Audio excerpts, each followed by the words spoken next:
He had nothing left. No family, no future, no reason to care about anyone. And yet, on the worst day of his life, standing in the mud before a crowd of sneering strangers, Rhett Mercer reached into his coat and pulled out every last dollar he owned. Not for land, not for cattle, not for anything that made sense, but for two girls nobody wanted.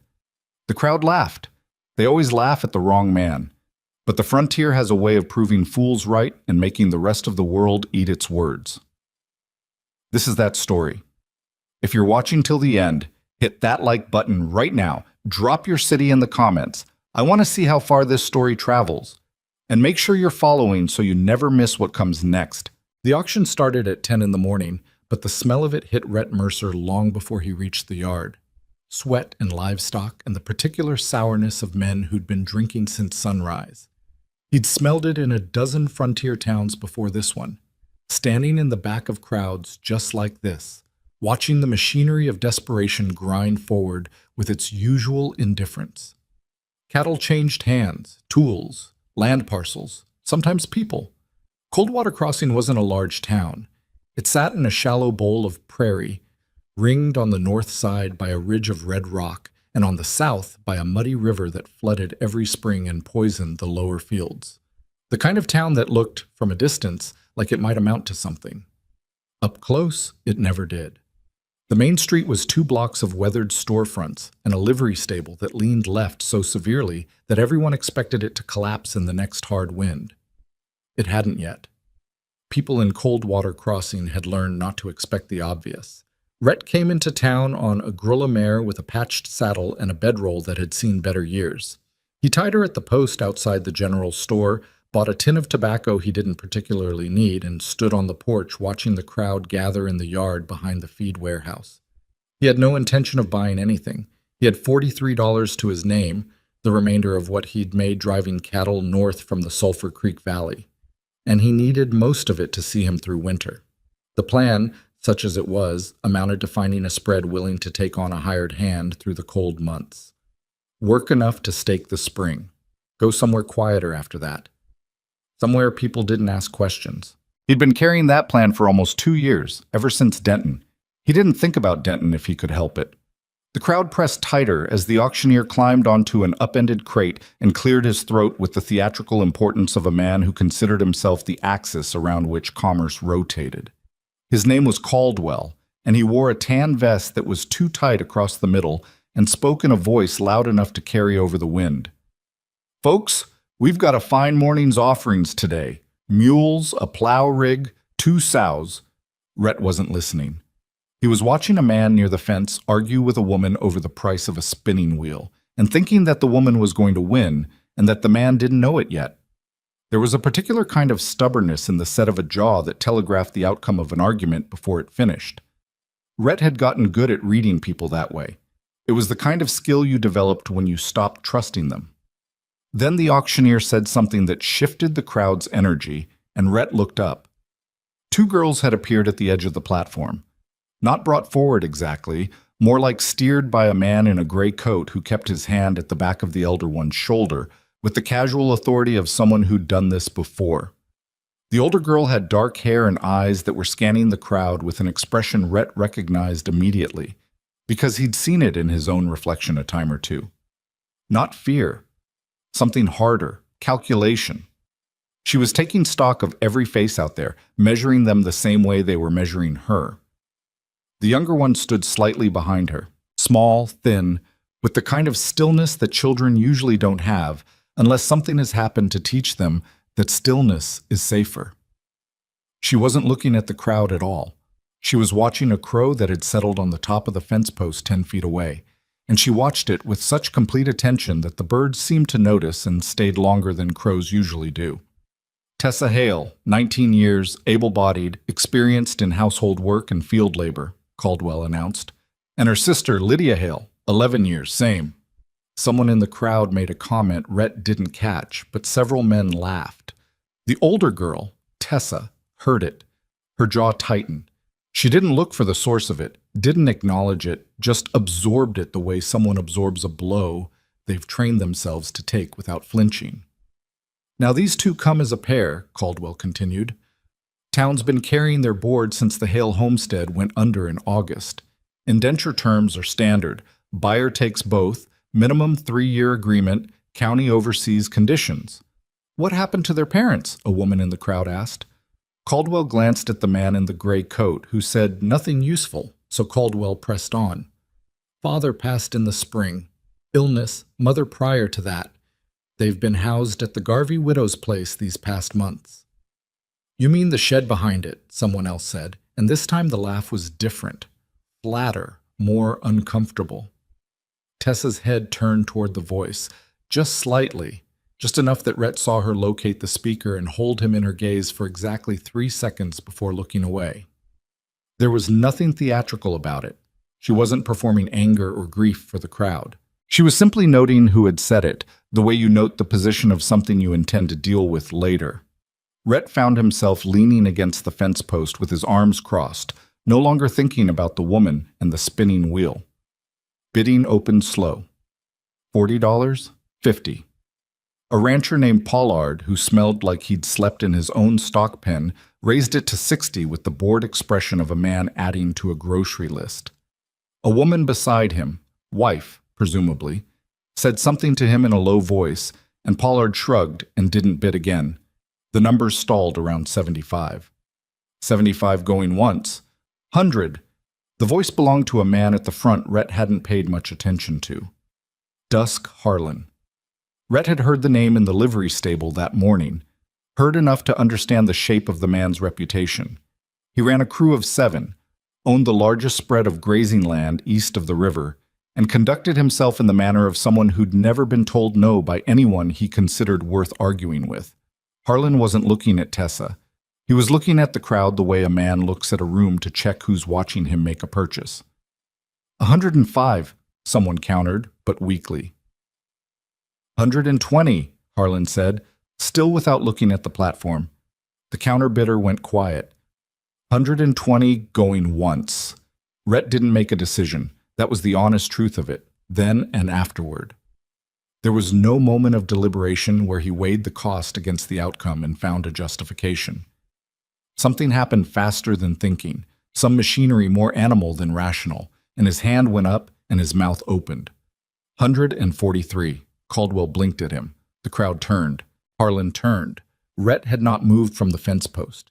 He was still leaning with his arms crossed, and he didn't uncross them, and he was aware with a particular clarity that he had just offered every dollar he had in the world, including the emergency coin he kept in his boot, and that he was doing so in the open presence of Dusk Harlan, who looked like the kind of man who collected grudges. Harlan looked at him for a long moment.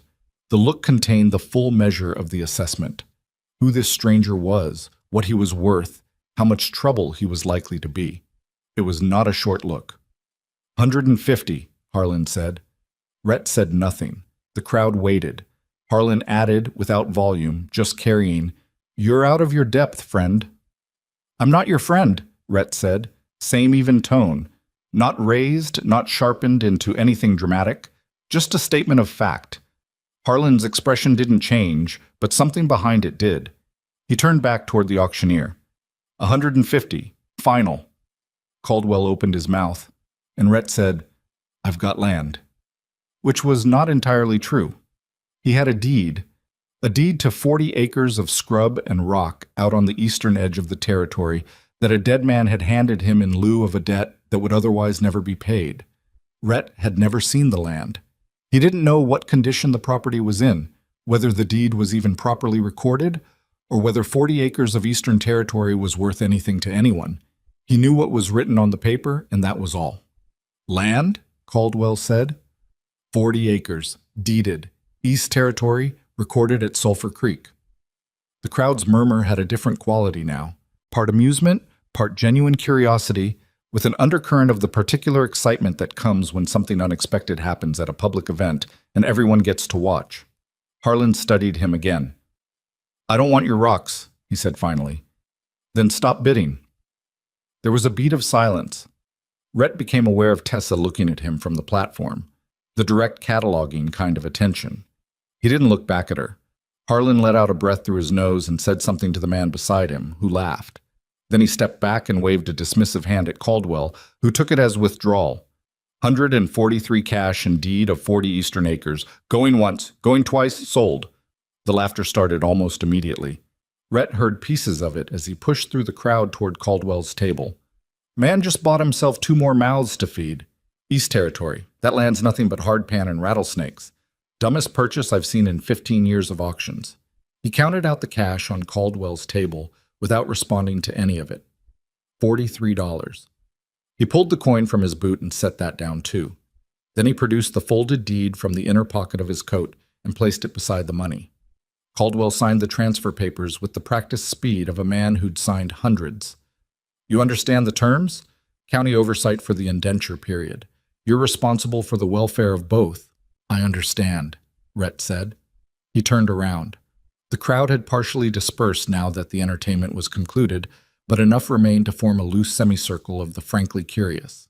Tessa and Lydia stood with the man in the gray coat, who was looking at Rhett with an expression that suggested he'd expected someone more impressive. Tessa spoke before anyone else could. We don't do certain kinds of work, she said. Her voice was steady, carrying a deliberate clarity, like someone reciting terms they'd prepared. Rhett looked at her directly for the first time. That's so. We don't do whatever Harlan was going to ask of us. Whatever you intend to ask, I intend to ask you to work a ranch, he said. That's all. She held his gaze. People say that. People lie, he agreed. I'll tell you what I told my last employer when he hired me. You'll know within a week whether I meant it. There's not much I can offer you by way of proof before that. It was a longer speech than he was accustomed to making in public. He felt the awkwardness of it, the inadequacy of words in a context where words were the only available instrument. Lydia, who had not spoken or looked away from the crow until now, turned her head and examined him with the same quiet attention she'd given the bird. It was an unnerving quality in a child, that kind of assessment without self-consciousness. She seemed to arrive at some conclusion because she tugged at Tessa's sleeve once and then looked away again. Tessa watched her sister, then looked back at Rhett. Where's the ranch? She said. It wasn't entirely a question. East Territory. The hardpan and rattlesnake land, she said. I imagine. You haven't seen it. No. She let out a slow breath. Something shifted in her expression. Not acceptance exactly, more like the recognition of a woman who has tallied the available options and found all of them inadequate and has decided to choose the least inadequate among them. Then I guess we find out together, she said. The ride out took most of the afternoon. Rhett's grulla mare was placid enough, though she had opinions about carrying 2 extra people on a pack horse that hadn't been broken for passengers. Tessa managed the animal through what appeared to be a combination of pressure and stubbornness. Lydia sat behind her with her hands loose at her sides and her eyes on the grass moving past, and somewhere around the second hour the pack horse stopped fighting the arrangement. Nobody said much. Rhett was accustomed to silence and preferred it. Tessa seemed to be working something through in her mind, her posture forward and attentive even when there was nothing to be attentive to. Lydia watched the land. They made it to the property at dusk. It was not inspiring. The 40 acres stretched out in a rough rectangle between a line of cottonwood trees to the north and a broken fence line to the south. The soil was pale and thin in places, cracked where it had baked through the summer, though there were patches of darker earth near the cottonwoods that suggested something better underneath if you got past the surface. A structure occupied the northwest corner. Calling it a house was ambitious. It was 4 walls and a partial roof and a door that hung at an angle that made it impossible to close properly. Tessa got off the horse and walked to the doorway and stood there looking in. Then she came back out. There's a rat in there, she said. Just the one? Rhett said. That I could see in the dark. He dismounted and moved past her. The interior smelled like everything that had been left alone too long. Damp wood, animal residue, the particular mustiness of air that hadn't circulated properly in months. The roof had a gap along the east wall where light was still leaking through in the last of the evening. The floor was packed dirt. 2 wooden supports held up the ceiling, and one of them had developed a crack that he needed to look at more carefully in daylight. Not habitable, exactly, but not uncorrectable. He came back outside. Tessa was standing with her hands on her hips and that same expression she'd had at the auction. Practical, calculating, not yet defeated. We're sleeping out tonight, he said. I figured. I'll get a fire going. It gets cold out here after dark. She nodded. There's grass near those trees. I'll look for groundwater in the morning. He looked at her. You know how to find groundwater? My father did. I watched enough times to have the general idea. Lydia had wandered toward the fence line and was crouching in the grass, her hand extended toward something invisible in the fading light. As Rhett watched, she stayed perfectly still for almost a full minute. Then a small shape moved out of the grass and touched her hand. A rabbit. Wild, uninjured, unconcerned. It sniffed her fingers and sat there for several seconds before bounding away. Lydia stood and brushed her knees off and walked back toward the horses without comment. Rhett made the fire.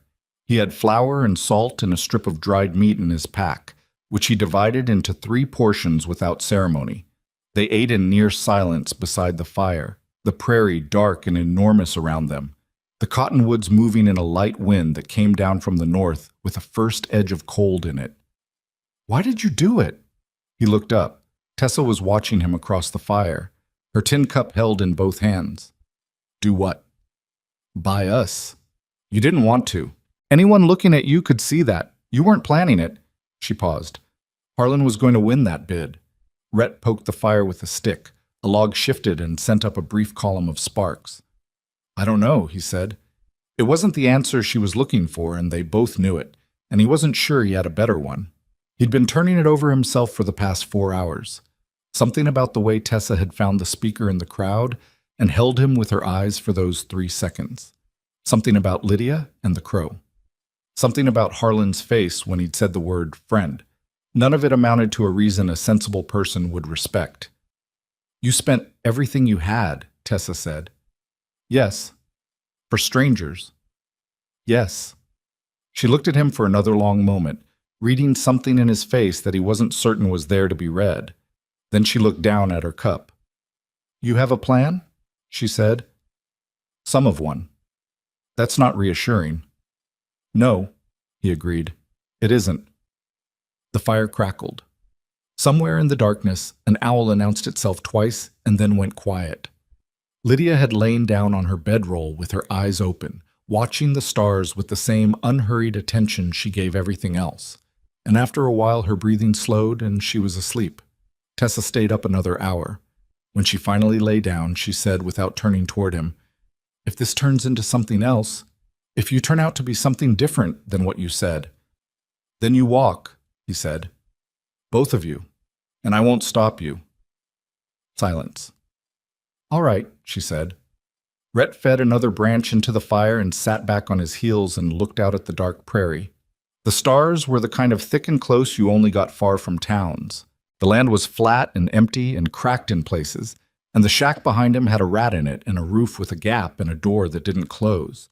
He had $0. He had a piece of land he'd never stood on before today, a ranch that existed only in the loosest sense of the word, and 2 strangers sleeping by his fire. In the morning, he would have to figure out water, then food beyond what remained in his pack, then tools, materials, all of it requiring money he didn't have. There was a time in his life, before Denton, before the partnership that had turned into a lesson he still carried in his ribs like a badly healed fracture, when he might have found some rough pleasure in the magnitude of the problem. He didn't know if that version of himself was still in there somewhere, or if the last 2 years had used it up entirely. He supposed he'd find that out too. He stayed by the fire until it burned down low, watching the dark, listening to the wind move through the cottonwood leaves in long, slow sighs, and then he pulled his coat closer and let himself sleep. The first morning on the land was an education in how much they didn't know. Rhett was up before light, walking the fence line with a lantern that threw a pale circle of yellow across the ground ahead of him. The south boundary was worse than it had looked at dusk. Not just broken, but pulled apart in sections. Posts rotted to the point where they crumbled when he put weight against them. The north side, near the cottonwoods, held better. The trees had sheltered it from the worst of the wind, and the posts there still had some integrity. He marked the weak sections in his head and kept walking. By the time he got back to camp, Tessa was already up and 20 yards from the cottonwood line with a long stick, moving it slowly across the ground in a grid pattern with the concentration of someone doing arithmetic in their head. You're actually doing it, he said. Doing what? Looking for water. She didn't stop the pattern. My father always said to look where the land dips, even a little. Water follows gravity same as everything else. And those trees, cottonwoods, don't grow without water. It's close somewhere. How close? I'll let you know. He left her to it and turned his attention to the shack. The rat was still in residence, confirmed when it shot across the floor toward a gap in the south wall the moment he pushed the door open. The roof gap was along a 3-foot section where 2 boards had warped apart over what looked like more than one winter. The support post with the crack was worse than he'd estimated in the dark. It had split vertically for about 14 inches and was held together mostly by habit. He'd need to sister it before putting any real weight on the ceiling. He was still looking at it when Lydia appeared in the doorway. She studied the interior with her quiet, methodical attention, moving her eyes across the walls, the floor, the ceiling, the gap of morning sky visible through the roof. Then she walked to the corner where the rat had been, crouched, and looked at the gap in the wall. "It'll come back," she said. It was the first full sentence he'd heard from her. "Probably. Rats are territorial. They don't leave because they feel threatened. They leave when they can't come back." She looked at the gap with what appeared to be genuine consideration. "If you block that, he'll find another way in. You'd have to block everything at once." Rhett looked at her. "You know a lot about rats." "I know a lot about animals," she said simply, and walked back out into the morning. By midday, Tessa had found water. Not a spring exactly, but a seep about 40 feet north of the cottonwood line where the ground stayed dark and gave when you pushed at it. Rhett dug down 2 feet with the short-handled shovel from his pack and hit a layer of sand that was wet enough to pack. It would take a proper well before they could depend on it, and a well required tools and time they didn't currently have, but the water was there. "My father would have been pleased," Tessa said, watching him dig. Then, as if she'd said more than she intended, "He was wrong about a lot of things, but he knew land." Rhett didn't ask about the rest of it. It wasn't the moment, and he'd learned that the moments people chose to say things were usually the wrong times to ask questions. They spent the remainder of that first week in a state of controlled exhaustion. Rhett rode into Coldwater Crossing twice, once to arrange credit at the hardware merchant against the value of the land, which required a conversation that involved more persuasion than he was comfortable with, and once to collect the supplies that credit had produced. Lumber, nails, a proper shovel, a handsaw, enough flour and dried beans to last 3 weeks if they were careful. He came back each time to find that Tessa had not been idle. She had cleared the interior of the shack by the second day, dragging out the accumulated debris with a thoroughness that suggested she'd been making mental lists since the first night. She'd assessed the soil in 4 locations across the property, digging down to check composition at each point, and left small stakes where she'd made her assessments. When Rhett asked what she was looking at, she showed him without preamble. The darker patches near the cottonwoods had better topsoil, she said. Sandier than ideal, but workable. The southern half of the property was the problem. Too much clay. It would crack in summer and turn to something close to concrete. "What did you grow before?" he asked. "Our homestead was different land, better water table." She looked at the southern acres. "But I watched enough seasons to know what fights the soil and what works with it. Squash and beans don't mind clay as much as wheat does. If we put the grain crops north and the kitchen garden south, we don't have seed," he said. "Not yet." He did the arithmetic on what remained of his credit line and the cost of seed stock and came up short. He didn't tell her that. He said he'd work on it, and she gave him a look that said she understood the math without being told. The roof got fixed first because sleeping dry was not optional once the weather shifted. He and Tessa worked it together over 2 days while Lydia occupied herself at the fence line, and it was on the second afternoon while Rhett was on the roof and Tessa was passing boards up to him that she said, "You were in a partnership before. Somebody used you." He didn't answer immediately. A nail went in. Another. "What makes you say that?" "The way you watch people. Like you're waiting for them to show you what they actually want." She held up another board. "My father had that look after the bank took our northern fields. Took about a year before he stopped watching everyone like they were about to reach in his pocket." "Did it go away?" She was quiet for a second. "Mostly. Then it came back when the rest of the land went. After that, it just stayed." He took the board. My partner's name was Cal Denton. We'd run cattle together for 3 years. I put in everything I had: savings, the horses I'd bred, the equipment. He took buyers to the table without telling me, sold the operation for a number I never heard until after the papers were signed, and walked away with 60%. He drove the nail in. The contract had a clause I hadn't read closely enough. Legal. Completely legal. Did you go after him? I thought about it, long enough that it scared me. He paused. Then I decided that whatever I became going after him wasn't worth what I'd have to pay to get there. Tessa said nothing for a moment. Then, that sounds like it took a lot more self-control than it sounds. It really did, he said, and that was the end of it. The shack became livable by the end of the second week, not comfortable.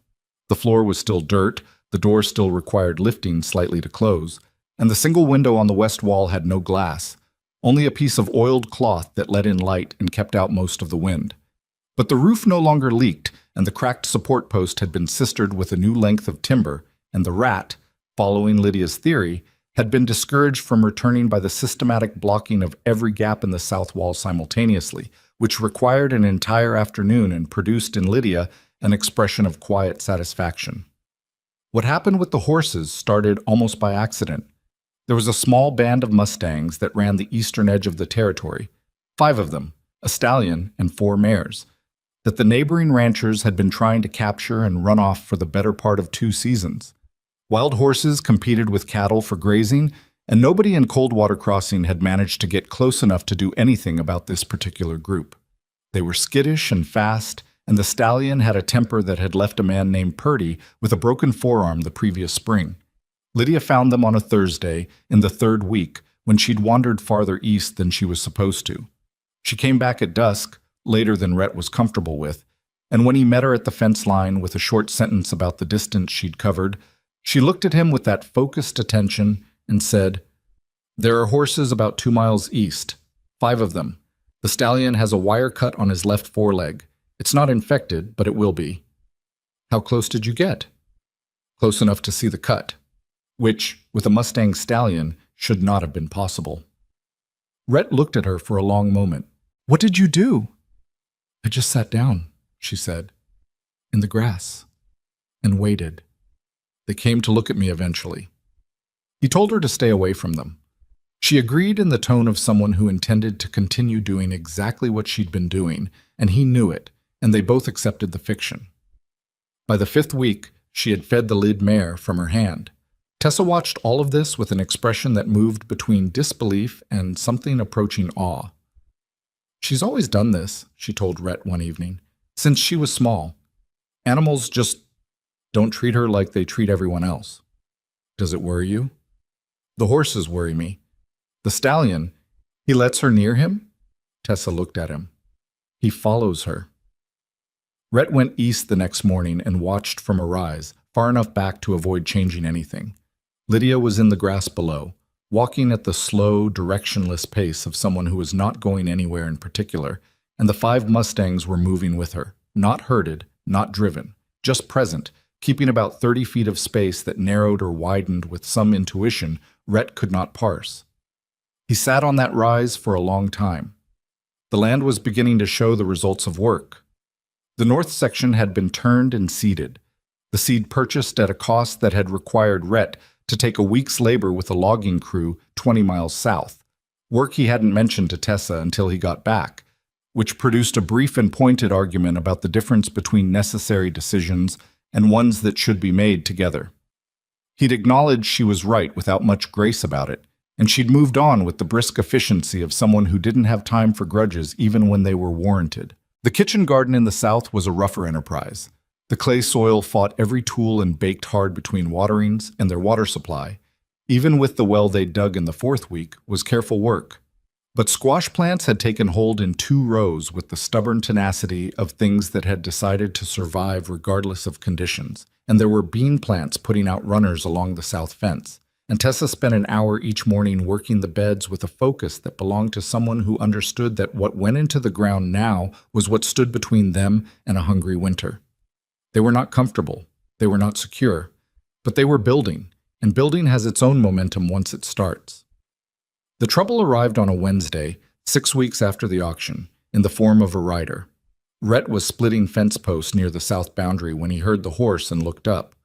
The rider came across the open land from the west, not following any established trail, moving with the unhurried confidence of someone who didn't consider it necessary to approach another person's property with any particular courtesy. He was a young man, 25 at most, with a clean shirt and a horse that cost more than anything on Rhett's entire property. He pulled up outside the fence line and looked at the garden, the shack, the new well housing, the repaired fence, with the expression of someone reviewing an unexpected complication. "You're Mercer," he said. "Not a question." "I am. I'm Cale Whitmore. I work for Warren Aldis." Rhett knew the name. Everybody in the territory knew the name. Aldis ran the largest cattle operation in the region. 11,000 acres, 3-line camps, contracts with 2 rail companies. He was not a man whose name appeared in casual conversation. When it appeared, it was usually attached to something that had already been decided. "What does Aldis want?" Rhett said. "He wants to talk to you about the eastern land, the 40 acres. "Talk about what?" Whitmore shifted in his saddle. "He's interested in making an offer. Fair market, maybe better. It's not for sale." Whitmore looked at the shack, the turned soil, the garden with its clay-fighting squash rows, and his face did something brief and involuntary that was not quite contempt, but lived in the same neighborhood. "Mr. Aldis figured you might say that. He also figured you might reconsider once you've had a full season out here." He reached into his coat and produced an envelope.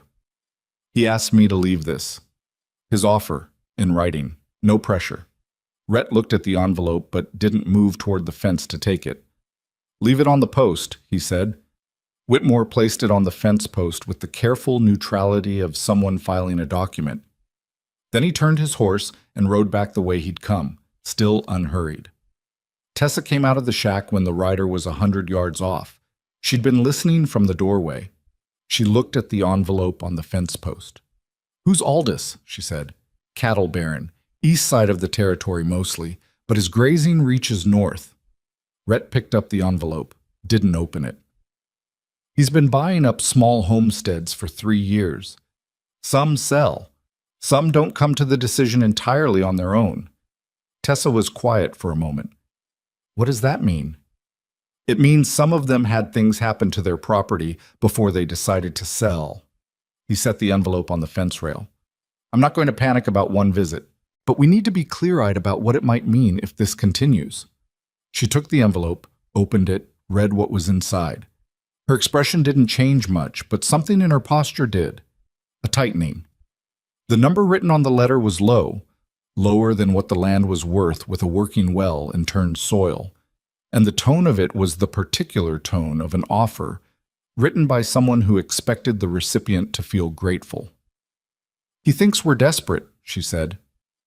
"He thinks we don't have options," Rhett said, "which is not the same thing, but it's what he's working with." She folded the letter and put it in her pocket. "What do we do?" "We keep working," he said, "and we watch." What came next didn't come all at once. It came the way most trouble comes on the frontier, in pieces, spread far enough apart that you could almost convince yourself each incident was coincidence. First, the south fence posts along the shared boundary with the Aldis grazing corridor were found pulled from the ground one morning. Not broken, not wind damage, pulled cleanly and laid in the grass as though someone had done it methodically in the night. It took Rhett and Tessa most of a day to reset them. Then one of the squash rows collapsed overnight, the plants torn up at the roots. Not animal damage. The pattern was too regular, too deliberate. Then 3 of the bean rows went the same way. Then Rhett found tracks in the wet ground near the well. Boot prints, more than one set, facing the well housing and the garden both. He didn't say anything to Tessa immediately, which was a mistake, because she found the tracks herself an hour later and came to find him with a particular quality in her expression that was colder than anger. "You saw these," she said. "It wasn't a question. I was going to—" "Don't manage me," she said. "I'm not a child and I'm not your employee. If something's happening to this place, I need to know it when you know it." He absorbed that. "You're right. I'm sorry." She didn't soften immediately, but she moved on. "How many times?" "The fence was first, then the garden. 3 incidents." She looked at the tracks. That's not random. No, it isn't. Aldous. Most likely his crew, maybe Whitmore. I can't prove any of it. Tessa looked out across the land they'd spent 6 weeks building from nothing. The well housing, the garden rows that were still intact, the repaired fence, the shack with its fixed roof and its blocked rat gaps. All of it assembled from practically zero, with 2 people who hadn't known each other 6 weeks ago and 1 girl who talked to horses. Her jaw worked for a moment. Then we build faster, she said. It was not the most strategic response, and they both knew it. But it was the only one that made sense to either of them in that moment. The instinct that had been building since the first morning on this land, since Rhett had sat on his heels by a dying fire and looked out at 40 acres of nothing and thought about what it would cost to make it something. You build faster, you hold tighter, you don't give the thing you're afraid of the satisfaction of looking back and seeing you move. The horses were the part of the picture that neither of them had planned for. By the end of the 2nd month, Lydia had established something with the Mustang band that Rhett had no clean word for. She'd been spending 2 or 3 hours each evening out on the eastern grass, and the horses had stopped keeping 30 feet between themselves and her. The stallion in particular, the one with the wire cut that had healed cleaner than anyone would have predicted, possibly because Lydia had gotten close enough to clean it with water and cloth on 3 separate occasions, had begun to respond to her in ways that experienced horse handlers sometimes spent years trying to achieve. He didn't submit to her exactly. It was more like an agreement. Tessa watched her sister come back from one of those sessions and said quietly to Rhett, "If she can actually train them, I know. Wild horses that nobody else has been able to touch. I know." She looked at him. "That's something Aldous can't buy away from us." He didn't answer that, but he thought about it for a long time after she'd gone inside. The Whitmore visit had not been repeated, but the sabotage had continued in small ways. A water trough disrupted, a section of new fence tampered with overnight. Each incident careful enough to be deniable, each one a message dressed up as an accident. Aldous was patient. He had 11,000 acres and rail contracts and 7 years of experience taking what he wanted from people who didn't have enough to fight back with. He was waiting for them to exhaust themselves, or frighten themselves, or simply do the arithmetic on how long a well and a vegetable garden could sustain 3 people against a man who could afford to be inconvenient indefinitely. What Aldous hadn't counted on was what was happening out on the eastern grass each evening when the light went low and the temperature dropped, and Lydia Hale walked out into the wild with her quiet hands and her unhurried patience. He hadn't counted on any of it, really. Neither, if Rhett was being honest with himself, had Rhett. The crops were gone by the first week of October. Rhett found them at dawn, or what remained of them.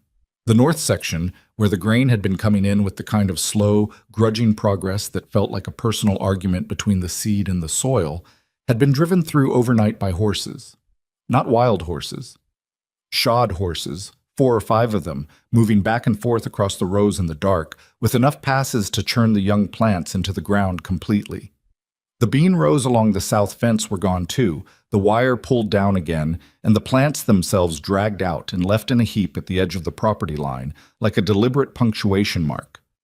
He stood in the ruined north field for a long time without moving. The morning was gray and cold, the kind of October cold that came in off the ridge and settled low over the land and made everything feel heavier than it was. The hoofprints in the dark soil overlapped each other in a pattern that was almost methodical, back and forth, covering the length of the planted rows with a thoroughness that would have required time and intention. Tessa came out at first light. She didn't say anything when she saw it.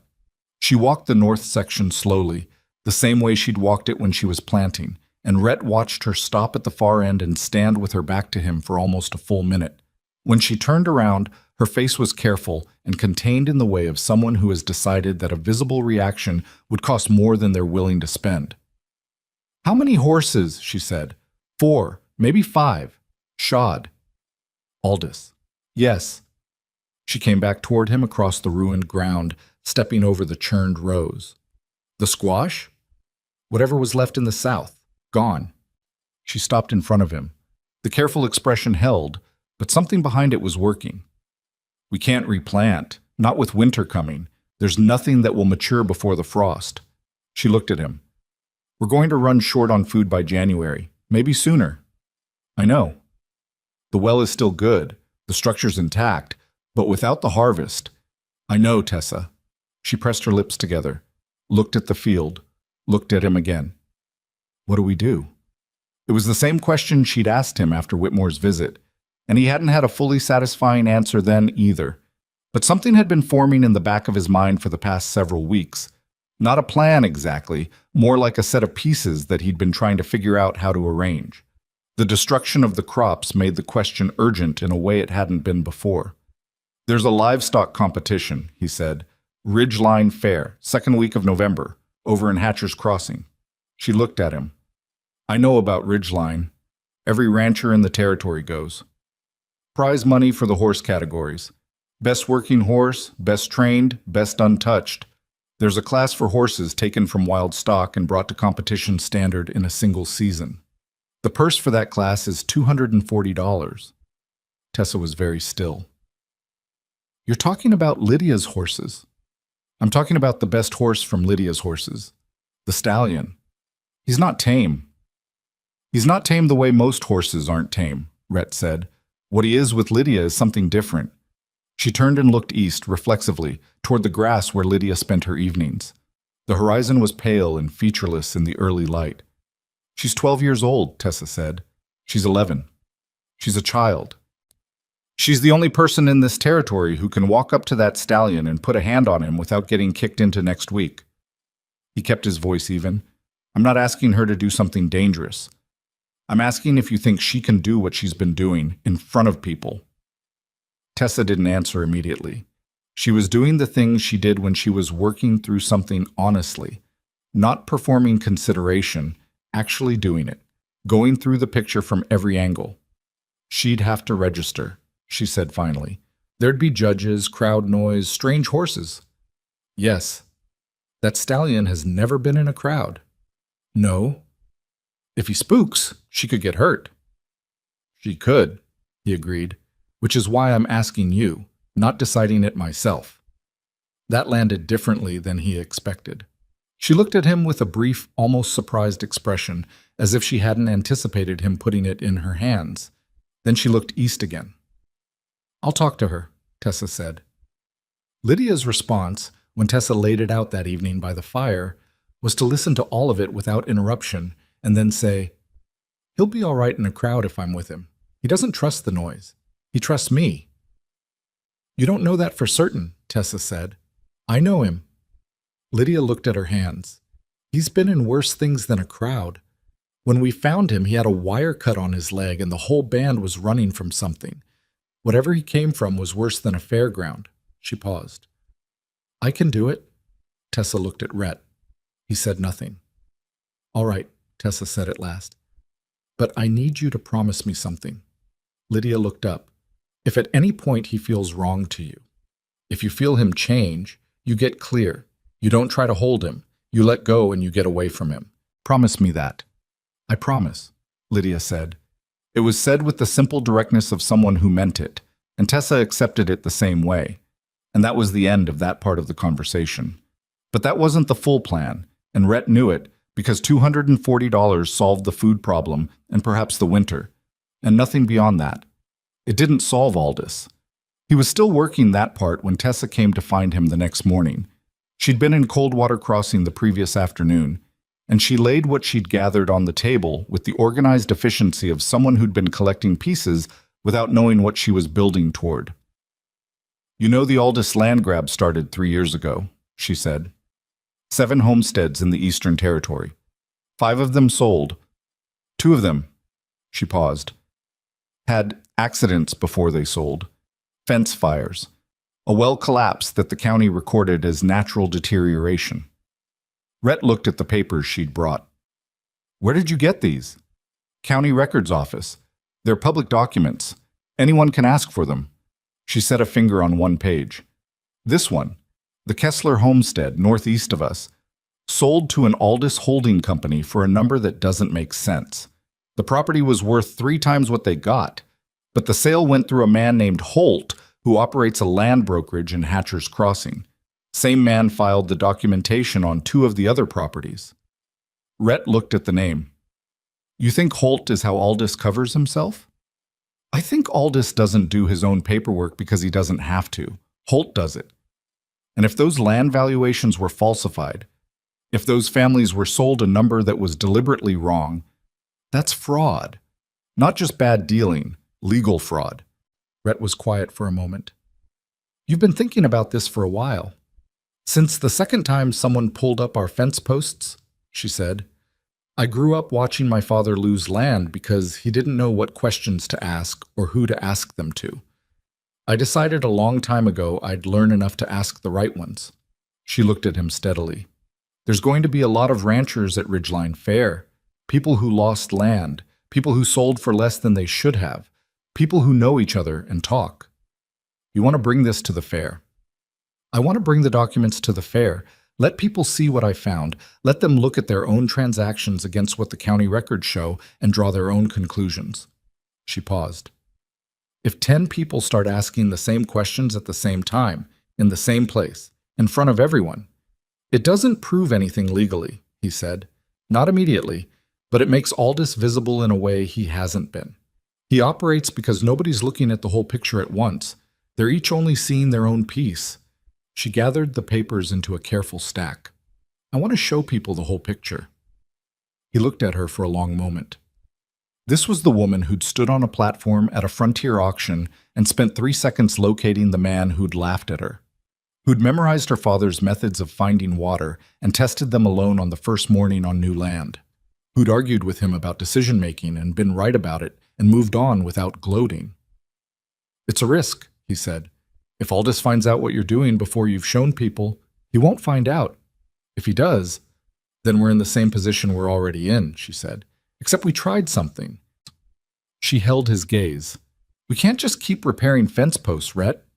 He didn't have an argument against that, because she was correct. All right, he said. Ridgeline Fair. Both plans, same day. What followed was 2 weeks of preparation that Rhett would later remember as one of the more clarifying periods of his adult life, because it stripped everything down to the essential question of what 3 people could accomplish working in absolute alignment with each other. Lydia worked the stallion every day. She had named him Cutter for the wire scar on his foreleg, and Cutter responded to the name with the animal equivalent of tolerance. He didn't come to it, but he oriented to the sound of her voice in a way that was functionally similar. She began introducing him to noise. She'd bang a tin pail at a distance and reward his stillness. She walked him in wider arcs that brought him closer to the road where wagon traffic occasionally passed. The first time a freight wagon came by at speed, Cutter wheeled, and she let him go 10 feet before he stopped himself, turned back, and looked at her. That look, the checking-in quality of it, was something Rhett observed from a rise and couldn't fully articulate afterward. It was as if the horse had decided that her steadiness was information he could use. She also began working 2 of the mares.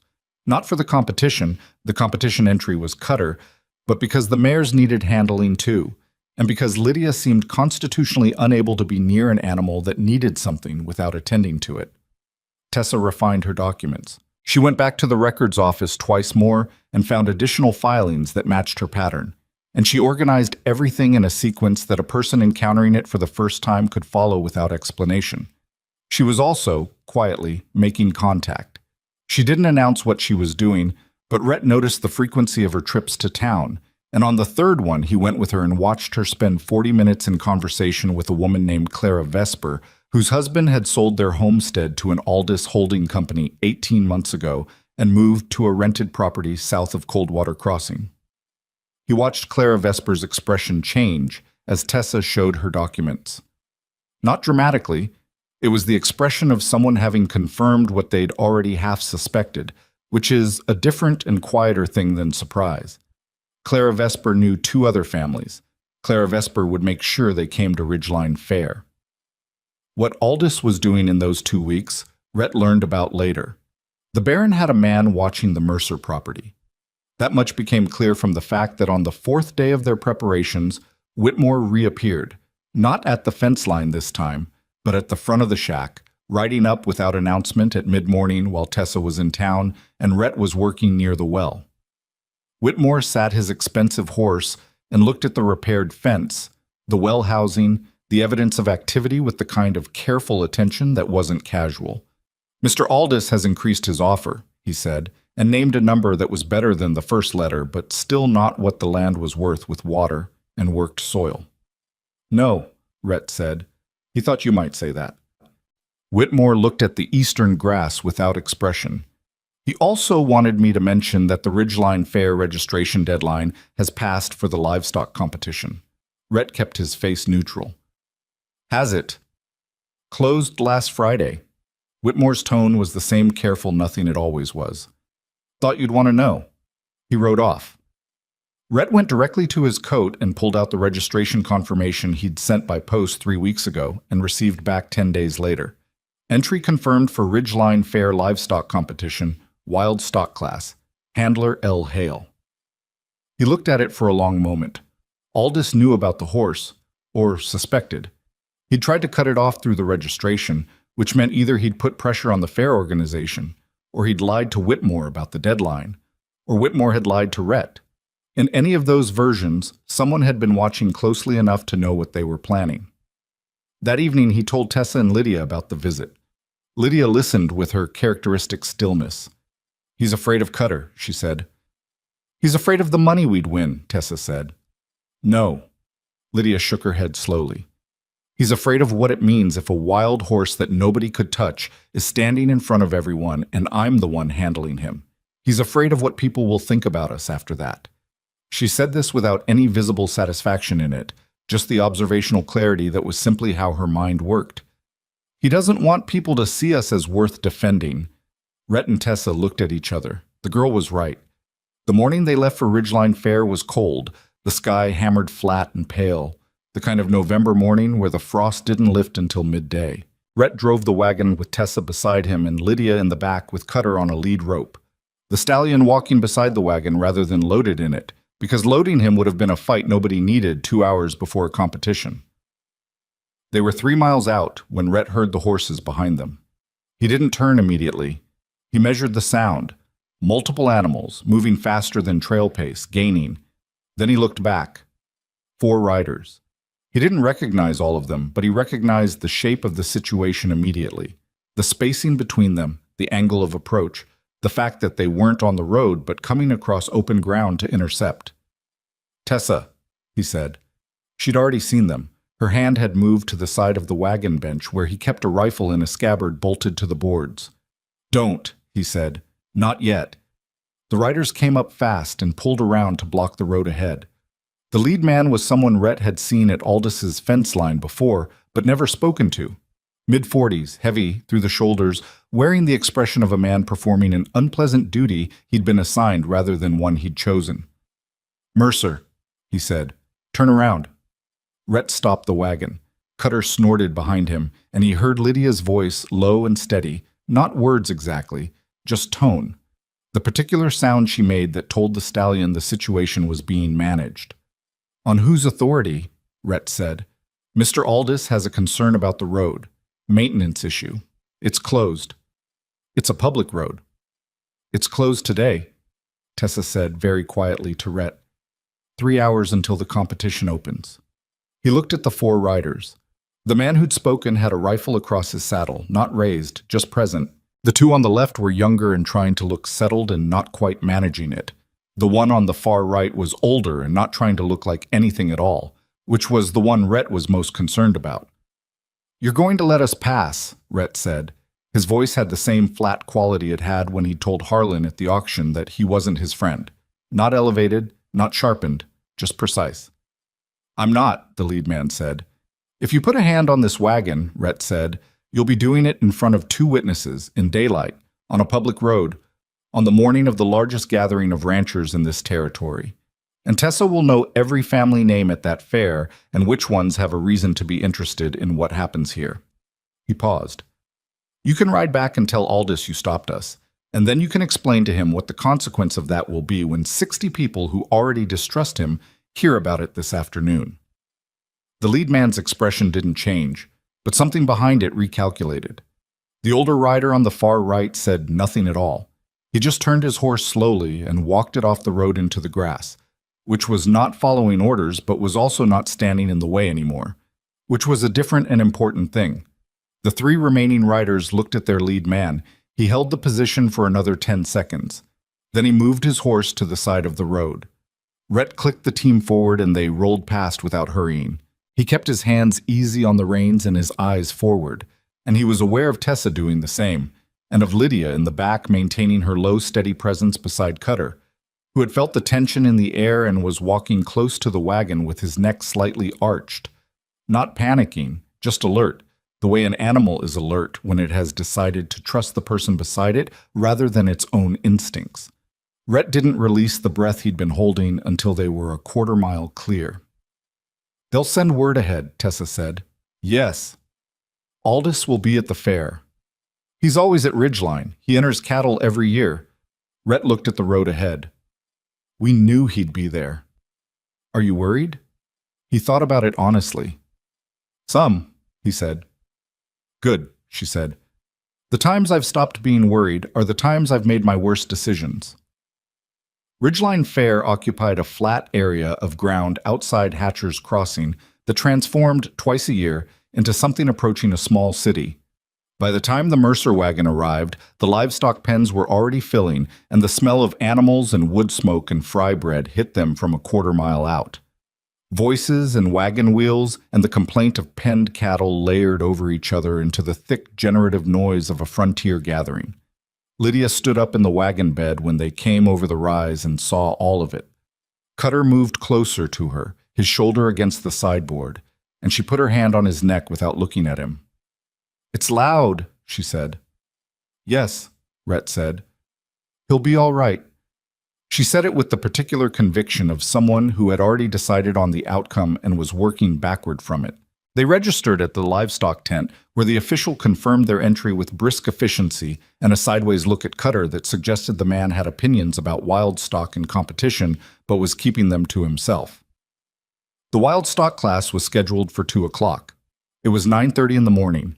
Tessa was gone within 20 minutes of their arrival. She moved through the fairground the way she moved through most situations, with a directional certainty that didn't invite questions. Rhett saw her find Clara Vesper near the Eastern food stalls, and he saw Clara Vesper move off immediately to find someone else. And he understood that whatever network Tessa had been building over the past 2 weeks was now being activated. He stayed with Lydia and worked the morning in concentric circles, walking Cutter along the fair's outer edge where the noise was present but manageable, letting the stallion take it in at a distance before bringing him slightly closer. Cutter was not relaxed. He was too intelligent for false relaxation, too aware of the unfamiliar. But he was controlled. He held himself with a taut, watchful quality and kept his attention on Lydia the way a compass needle holds north. A boy of about 8 came too close at 11 o'clock, running without watching where he was going and pulling up short about 6 feet from Cutter's head. Cutter threw his head up and backed 2 steps, and Lydia moved in front of him immediately, not between him and the boy as a shield, but facing Cutter directly, her hand on his jaw, her voice in that wordless register. He came down in a matter of seconds. The boy's mother grabbed her son and apologized profusely, and Lydia said it was fine, quietly, her attention still on the horse. "She's something," a man behind Rhett said. He turned. The speaker was a rancher he didn't know, weathered and mid-50s, watching Lydia with genuine interest. "I've been handling horses 40 years, the man continued. "I've seen maybe 2 people with that kind of touch." He nodded at the stallion. "Where'd she learn it?" "She didn't," Rhett said. "She just is." At noon, Tessa found him near the water trough at the north end of the grounds.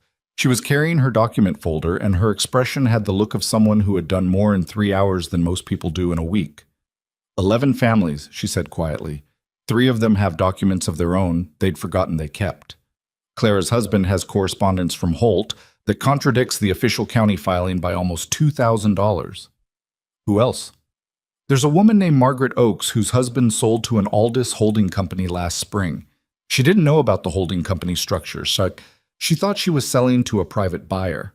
When I showed her the chain of ownership documents from the county records, Tessa paused. She started crying. Not sad crying, the other kind. Rhett understood. The kind of crying that comes when you finally have the name of a thing you've been carrying without being able to name it. Aldous is here, Tessa continued. I saw him near the cattle pens. He has Whitmore with him and 2 other men I don't know. Has he seen you? I don't think so, not yet. Rhett looked across the fairground at the afternoon crowd, the livestock pens, the flags marking the competition area where the wild stock class would begin at 2 o'clock. He thought about the 4 riders on the road that morning. He thought about the ruined north field at dawn, the hoof prints crossing the crop rows back and forth with their patient, methodical destruction. He thought about Tessa at the county records office, going back twice, learning to ask the right questions. He thought about Lydia in the grass at dusk, and a stallion that had decided she was information he could trust. After the competitions, he said, whatever happens with Cutter, after that, when people are still together, when there's still a crowd, that's when you show them. Tessa nodded. I know. It's going to get loud. It was always going to get loud, she said.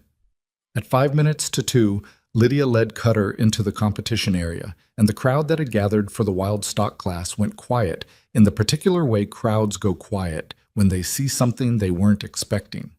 The stallion moved beside her with his head up and his scar-marked foreleg catching the pale November light. And if the noise of the fairground registered on him as something threatening, you could not have told it from watching him walk. He watched everything. He watched it the way Lydia watched things, all with full attention, steadily, without panic. She was 11 years old, and she walked into the center of that ring as though she had done it 100 times.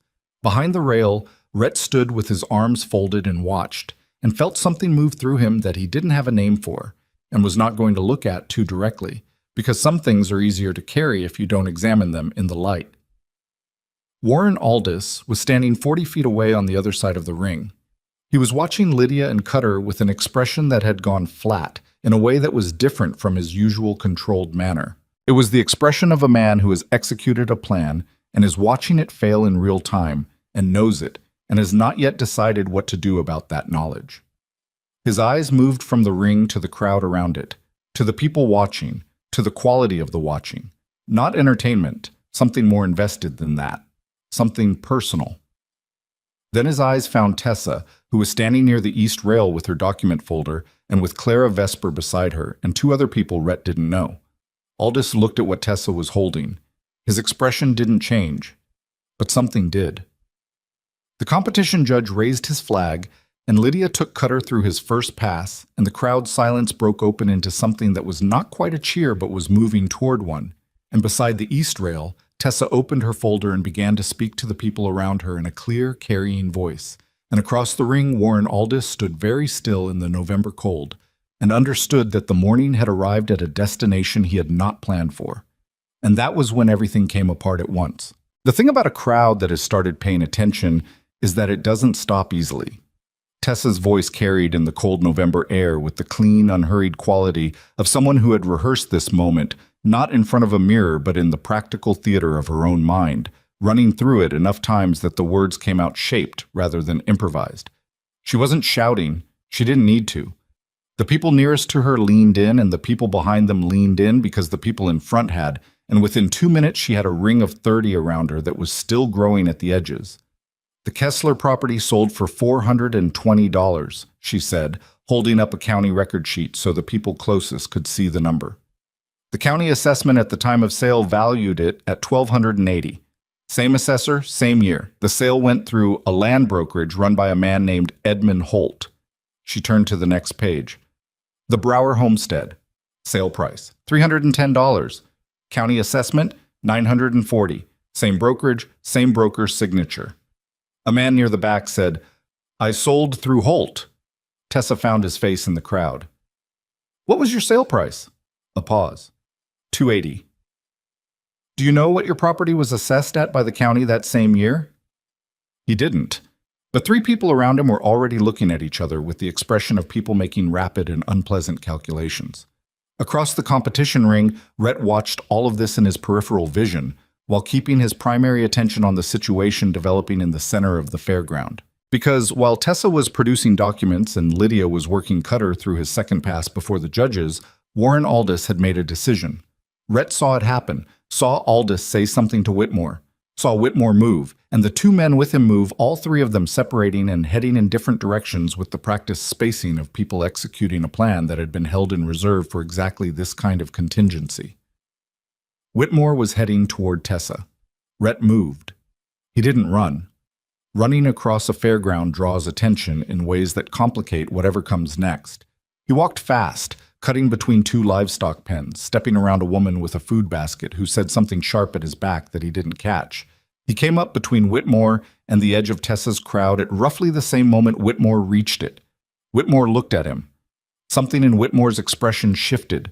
Not fear. The man wasn't built for fear, but a recalibration. He'd expected to reach Tessa in open space.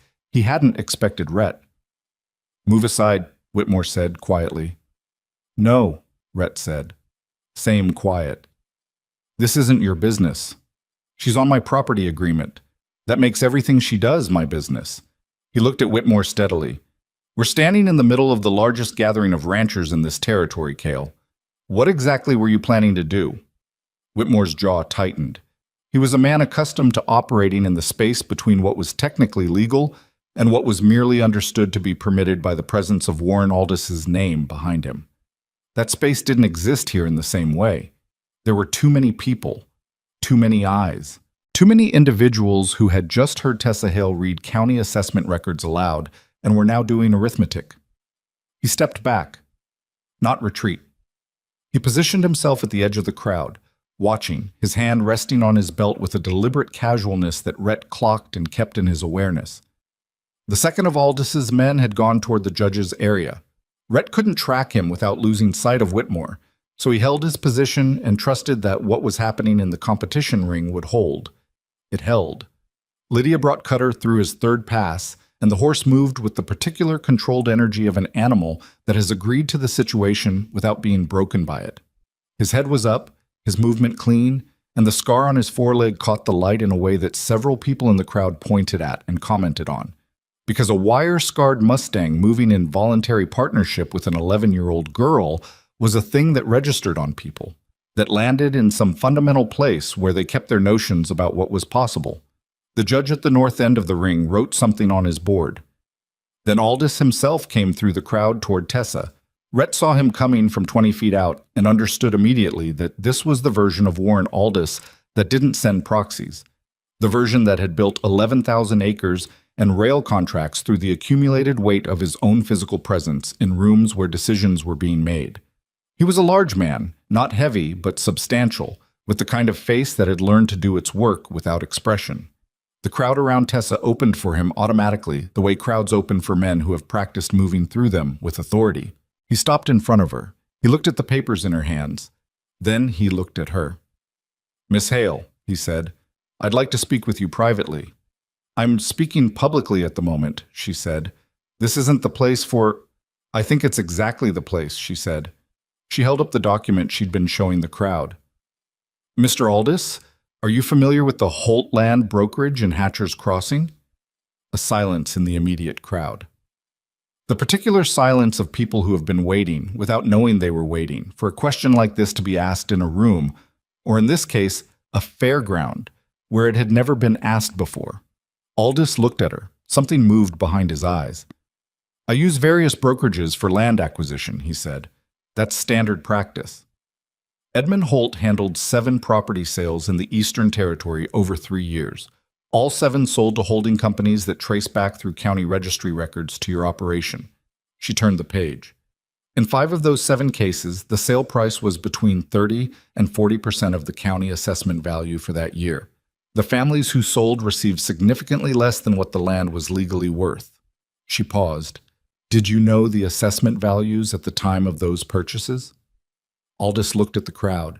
He was doing what powerful men do in moments of unexpected public exposure, assessing, calculating, deciding how much of the situation could still be controlled by the right application of his weight. "Land values are negotiated between willing parties," he said. "Whatever was agreed to." "The Brower family wasn't a willing party," said a man to Tessa's left. He was compact and gray-haired and spoke without heat, but with a precision that suggested he'd been waiting for an opportunity to say this specific thing for some time. Henry Brower died 8 months after that sale. His wife has been living on her daughter's floor in Coldwater Crossing since then. The money ran out in 7 months. He looked at Aldous directly. Were you aware of the assessment value when you made that offer? I wasn't involved in the individual. Your signature's on the holding company registration, Tessa said, and held up the page. The crowd had grown. Rhett could feel it without counting. The density had changed, the quality of the attention had changed. People were no longer drifting past and pausing. They had stopped moving entirely and were facing inward. Aldous's expression had arrived at something that was not quite controlled. It was controlled in the way a fire is controlled when you've poured water on it and the wood is still smoking. Not out, just suppressed. I'll be consulting with legal counsel, he said. His voice had flattened. Anyone making claims against my business interests will need to demonstrate them through proper channels. That's fair, Tessa said. I've already sent copies of these documents to the county recorder's office and to the circuit judge in Mill Haven. She said it without triumph, just information, the way you state a fact that has already landed. But I thought the people here deserved to see them first. Aldous looked at her for a long moment. Then he looked at the crowd. He looked at the faces around him, people who ran homesteads and cattle operations, people who used brokerages and borrowed against land assessments and depended on the county records being honest, people who were doing the arithmetic right now and finding that the numbers produced an answer they recognized. He turned and walked back through the crowd, and this time the crowd opened for him differently. Not with deference, but with the pointed, deliberate parting of people who are making a statement by the way they move. Whitmore fell in behind him. The other 2 men materialized from their separate positions. All 4 of them walked toward the Aldous cattle pens at the far end of the fairground with the contained urgency of people in a conversation that was not going to be productive. Rhett let out a breath. Clara Vesper appeared at his elbow. Is it enough? She said quietly. The documents. Is it enough to actually do something? Legally, it takes time, he said. But what just happened? 60 people hearing it at once, in public. That changes what Aldous can do next. He can't make this quiet again. It's already in too many ears. Clara nodded slowly. Then she turned back toward Tessa, who was still answering questions, still holding papers out for people to examine, still doing it with the same steady clarity she'd brought to every task since the first morning on this land, when she'd walked the field with a stick looking for water. The competition judge's flag went up at the north end of the ring. Rhett turned.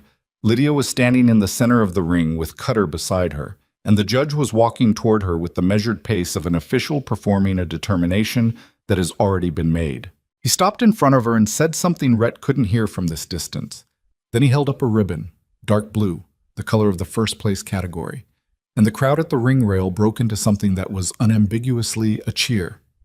Lydia accepted the ribbon with both hands and looked at it with the expression she gave most things, complete, present, without performance. Then she looked up and found Rhett's face in the crowd across the ring, and something in her expression shifted into something quieter and more private, the way a child's face changes when they look at the person they trust most in the room. He raised a hand. She nodded once, the same way Tessa nodded. Economical, sufficient. The $240 changed hands at the registration tent 40 minutes later. Rhett held the envelope for a moment before putting it in his coat. It was more money than he'd had since before Denton, and it solved the immediate problem. Food through winter, seed stock for spring, the tools they'd been doing without. It didn't solve everything. The sabotage of the crops was a loss they'd carry into the next growing season regardless. The ranch would be tight for a long time. But it was a floor, a real one, not the fiction of one. The afternoon moved in the way that afternoons move at frontier fairs after something significant has happened. The surface continued. People ate and traded and examined livestock. But underneath it all, there was a current of conversation that ran through every cluster of ranchers and homesteaders on the grounds. Rhett caught fragments of it as he moved. Names: Holt, Aldous, the holding company, the Brower family, the Kessler property. Numbers. Questions about assessment values and sale documentation. The careful, muttering arithmetic of people who had been doing business in good faith with a system they were only now beginning to look at directly.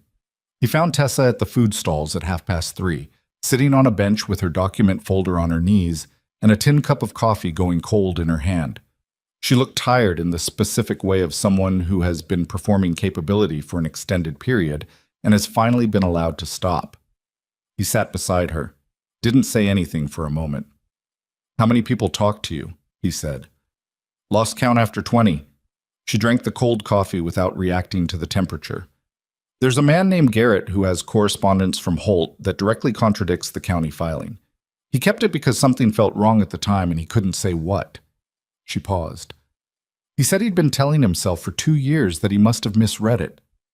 "People do that," Rhett said, "when the alternative is admitting they were taken." "I know." She looked at the fairground around them. "The circuit judge in Millhaven, the copies I sent. A man named Vickers who knows the judge told me this afternoon that he'll take it, that it's enough to open an inquiry." "An inquiry isn't a conviction." "No, but it's a light." She looked at him sideways. "Once there's a formal inquiry, Aldous can't operate the same way. He can't make quiet offers on land and expect people to accept without asking questions. The whole machinery of it depends on nobody looking at the whole picture." "You made them look." "We made them look," she said. The trouble came at dusk, which was when Rhett had expected it. They were loading the wagon at the north edge of the fairground. Lydia settling Cutter on the lead rope, Rhett stowing the supply purchases he'd made with part of the prize money, Tessa folding her document folder into the lockbox under the wagon seat. When he heard the footsteps and looked up. 4 men. Not Whitmore this time, not anyone in Aldis's usual orbit. These were harder men, rougher through the face, wearing clothes that weren't local. The kind of men who were hired for situations that required a different vocabulary than Whitmore's polished neutrality. The one in front stopped 6 feet from the wagon.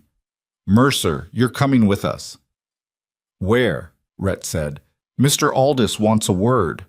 Rhett looked at the 4 of them. He looked at Tessa, who had straightened beside the wagon seat without reaching for anything, her eyes moving across the 4 men with the same cataloging attention she'd turned on the crowd at the auction months ago. He looked at Lydia, who had her hand on Cutter's neck, and was watching the men with a stillness that was different from her usual stillness. This one had a coiled quality. "Tell Mr. Aldis," Rhett said, "that if he wants a conversation, he can have it in public, in front of people." "That's not—" "Tell him I'll be at the main gate for the next 20 minutes. After that, I'm on the road home." The man's jaw worked. He looked at his companions, then back at Rhett. "You're making a mistake."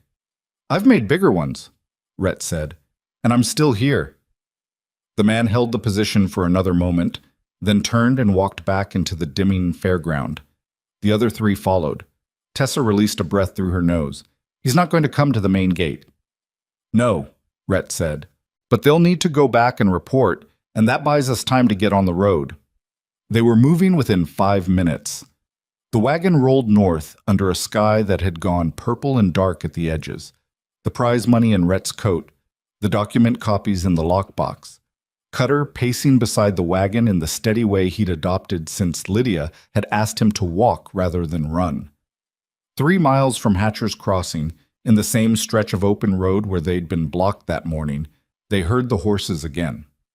This time it was different.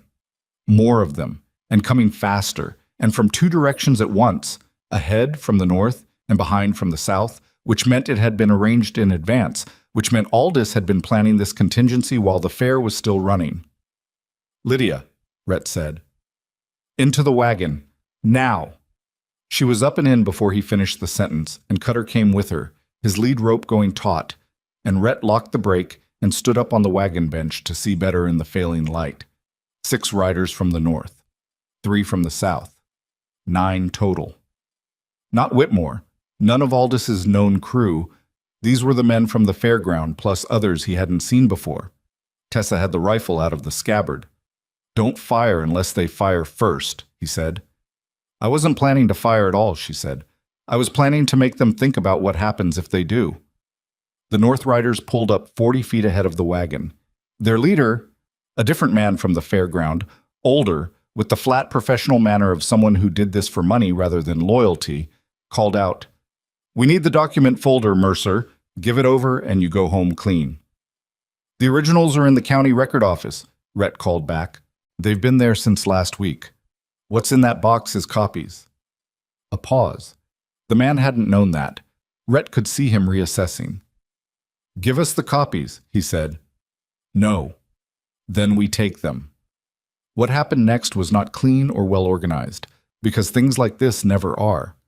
The North Riders moved forward and Tessa stood up on the bench beside Rhett and leveled the rifle at the sky and fired once, not at anyone, into the air. And the sound of it in the cold night air rolled out across the open land in every direction and did what it was intended to do. Cutter erupted. Not at Lydia. He wheeled away from her, which was what she'd prepared him for, the exact response she'd trained him toward in all those evenings in the grass with the tin pail. He went sideways off the lead rope, which Lydia released on purpose, and he moved into the North Riders with his full mass and velocity and the particular fury of a wild horse that has decided the situation no longer qualifies as agreed upon. The North group scattered. Not all of them. 2 held their horses with skill, but the middle of their formation broke apart in a chaos of shying animals and confused movement, and in that gap, Rhett drove the wagon team forward hard, north along the road, through the space where 6 riders had been 30 seconds ago. The wagon lurched over rough ground at the road's edge as they pushed through. Tessa held the bench rail with one hand and the rifle with the other. Lydia was flat in the wagon bed, low and calm, her voice still making that sound.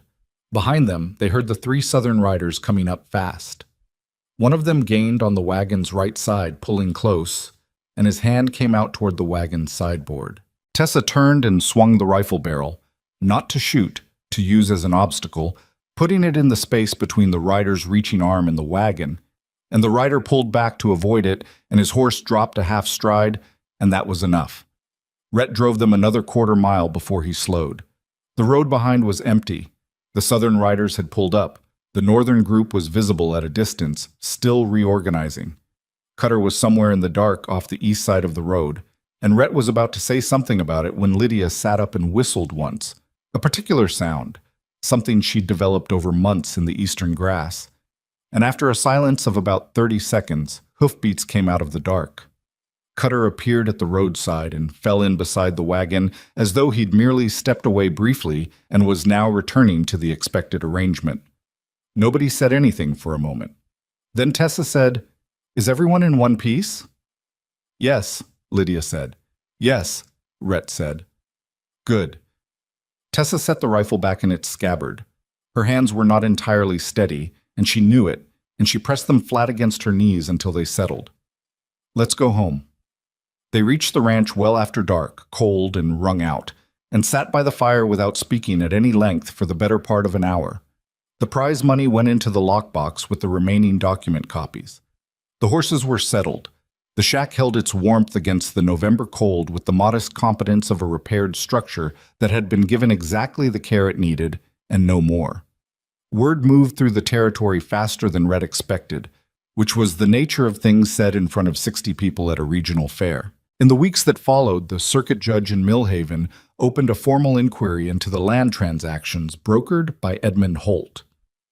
Holt, faced with the prospect of county scrutiny and the organized testimony of 7 families who had compared documents and found consistent discrepancies, chose a course of action that Aldous had not predicted. He spoke to the inquiry. He provided records. He explained in detail the arrangement under which he had operated. Whether this was conscience or self-preservation was a question people argued about in Coldwater Crossing for months afterward. The practical result was the same either way. Aldis's lawyers fought. They were capable lawyers, and they fought effectively on several fronts, and the legal process ground forward at the pace legal processes take, slowly, with reversals, with moments where it seemed like the whole thing might collapse back into the familiar arrangement of powerful men and quietly buried paperwork. But there were too many people watching now, too many families who had compared numbers and found the same pattern. The inquiry became an investigation. The investigation produced findings. The holdings that Aldous had assembled through Holt's brokerage were subject to review. 3 of the 7 sales were found to involve fraudulent assessment misrepresentation. The families who had sold, or their survivors, were entitled to remedy through the county court. Aldous did not go to prison. Rhett had never expected him to. The frontier's legal machinery was not built for that kind of outcome, not in the time frame of a single winter. What happened instead was a series of financial penalties, an enforced unwinding of 2 of the land acquisitions, and, more damaging than any of it, in the economy of frontier reputation, the complete and public destruction of the credibility that had made him operable. He couldn't make offers on land anymore without people asking questions he couldn't deflect. He couldn't use brokerages without those brokerages understanding that the transactions would be examined. The thing he'd built had depended on nobody looking at the whole picture at once, and Tessa Hale had stood at a fairground and shown 60 people the whole picture at once, and that could not be undone. His supporters moved away from him the way water moves away from a stone. Not dramatically, just persistently, until there was a distance between them that made any further association impractical. The sabotage at the Mercer Ranch stopped immediately. Whether Aldous had ordered it to stop, or whether the men who'd been doing it had simply reassessed their employment options, Rhett couldn't say. The fence posts stayed where they were put. The garden was unmolested. Nobody appeared on the road at night. What came in place of the hostility was something quieter and harder to adjust to. Presence. The first person to come was the gray-haired man who'd spoken at the fair about Henry Brower. His name was Amos Cutler, and he arrived one Saturday morning with a post-hole digger and an offer of 2 days' labor. He didn't explain himself at length. He said the south fence needed rerunning, and he knew how to run fence, and he had time. Rhett accepted without making it complicated. Clara Vesper came the following week with her husband and a half-wagon load of seed stock, winter wheat and spring onion sets, more than they could use in a single planting. "We had extra," she said, which was not entirely true, and everyone present understood that, and nobody said so. A woman named Judith Marsh, who had never spoken to any of them, came on a Wednesday with a goat that had stopped producing and that she said she couldn't feed through winter. "She'll come back if she's kept right," she said. She left the goat and left. The goat's name, Lydia determined, was May, and May came back within 3 weeks. They were small things, these arrivals. They didn't restore the ruined crop or replace what the winter would still cost them in careful rationing, but they had a cumulative weight that Rhett found himself unprepared for. The weight of being seen by people who had decided, on the basis of something they'd witnessed, that they were worth appearing for. He'd forgotten what that felt like, or possibly he'd never known it exactly in this form. Not charity. Nothing here was charity. Something more like the particular acknowledgement that exists between people who have watched each other's conduct in hard circumstances and reached a conclusion about it. Tessa handled it with characteristic practicality, accepting each offer of help with genuine but unsentimental thanks and immediately identifying how to put it to use. Lydia continued her work with the horses, undistracted by the changes around the ranch, maintaining the same evening hours and the same quality of unhurried attention. Cutter's mares had settled into the eastern pasture now, as though they'd always been there, and Lydia moved among them daily with her quiet methodology, and people who came to the ranch in those weeks and saw it for the first time always stopped when they first saw Lydia in the field with the horses, stopped and stood and watched in the particular way of people observing something they know they'll describe to others later. The winter came in hard at the end of November. The North Ridge filled with snow, and the river froze along its shallows, and the road into Coldwater Crossing became a matter of timing and daylight. The shack held, the well held, the goat May held, and produced milk again by December, as Judith Marsh had said she would. They got through it. Not gracefully. There were hungry days and cold nights when the fire struggled, and an argument between Rhett and Tessa in December that was ostensibly about the allocation of firewood, but was actually about the accumulated stress of 3 people living in close proximity under difficult conditions, and that resolved itself imperfectly and took several days to fully settle. These were not small things. They were the texture of the actual winter, and they were hard, and anyone who would tell it differently wasn't telling the truth. But they got through it. And on the far side of it, when the snow came off the ridge in March, and the dark earth showed itself again along the north field, and the cottonwood trees put out their first pale green, the 40 acres looked different than it had looked the autumn before.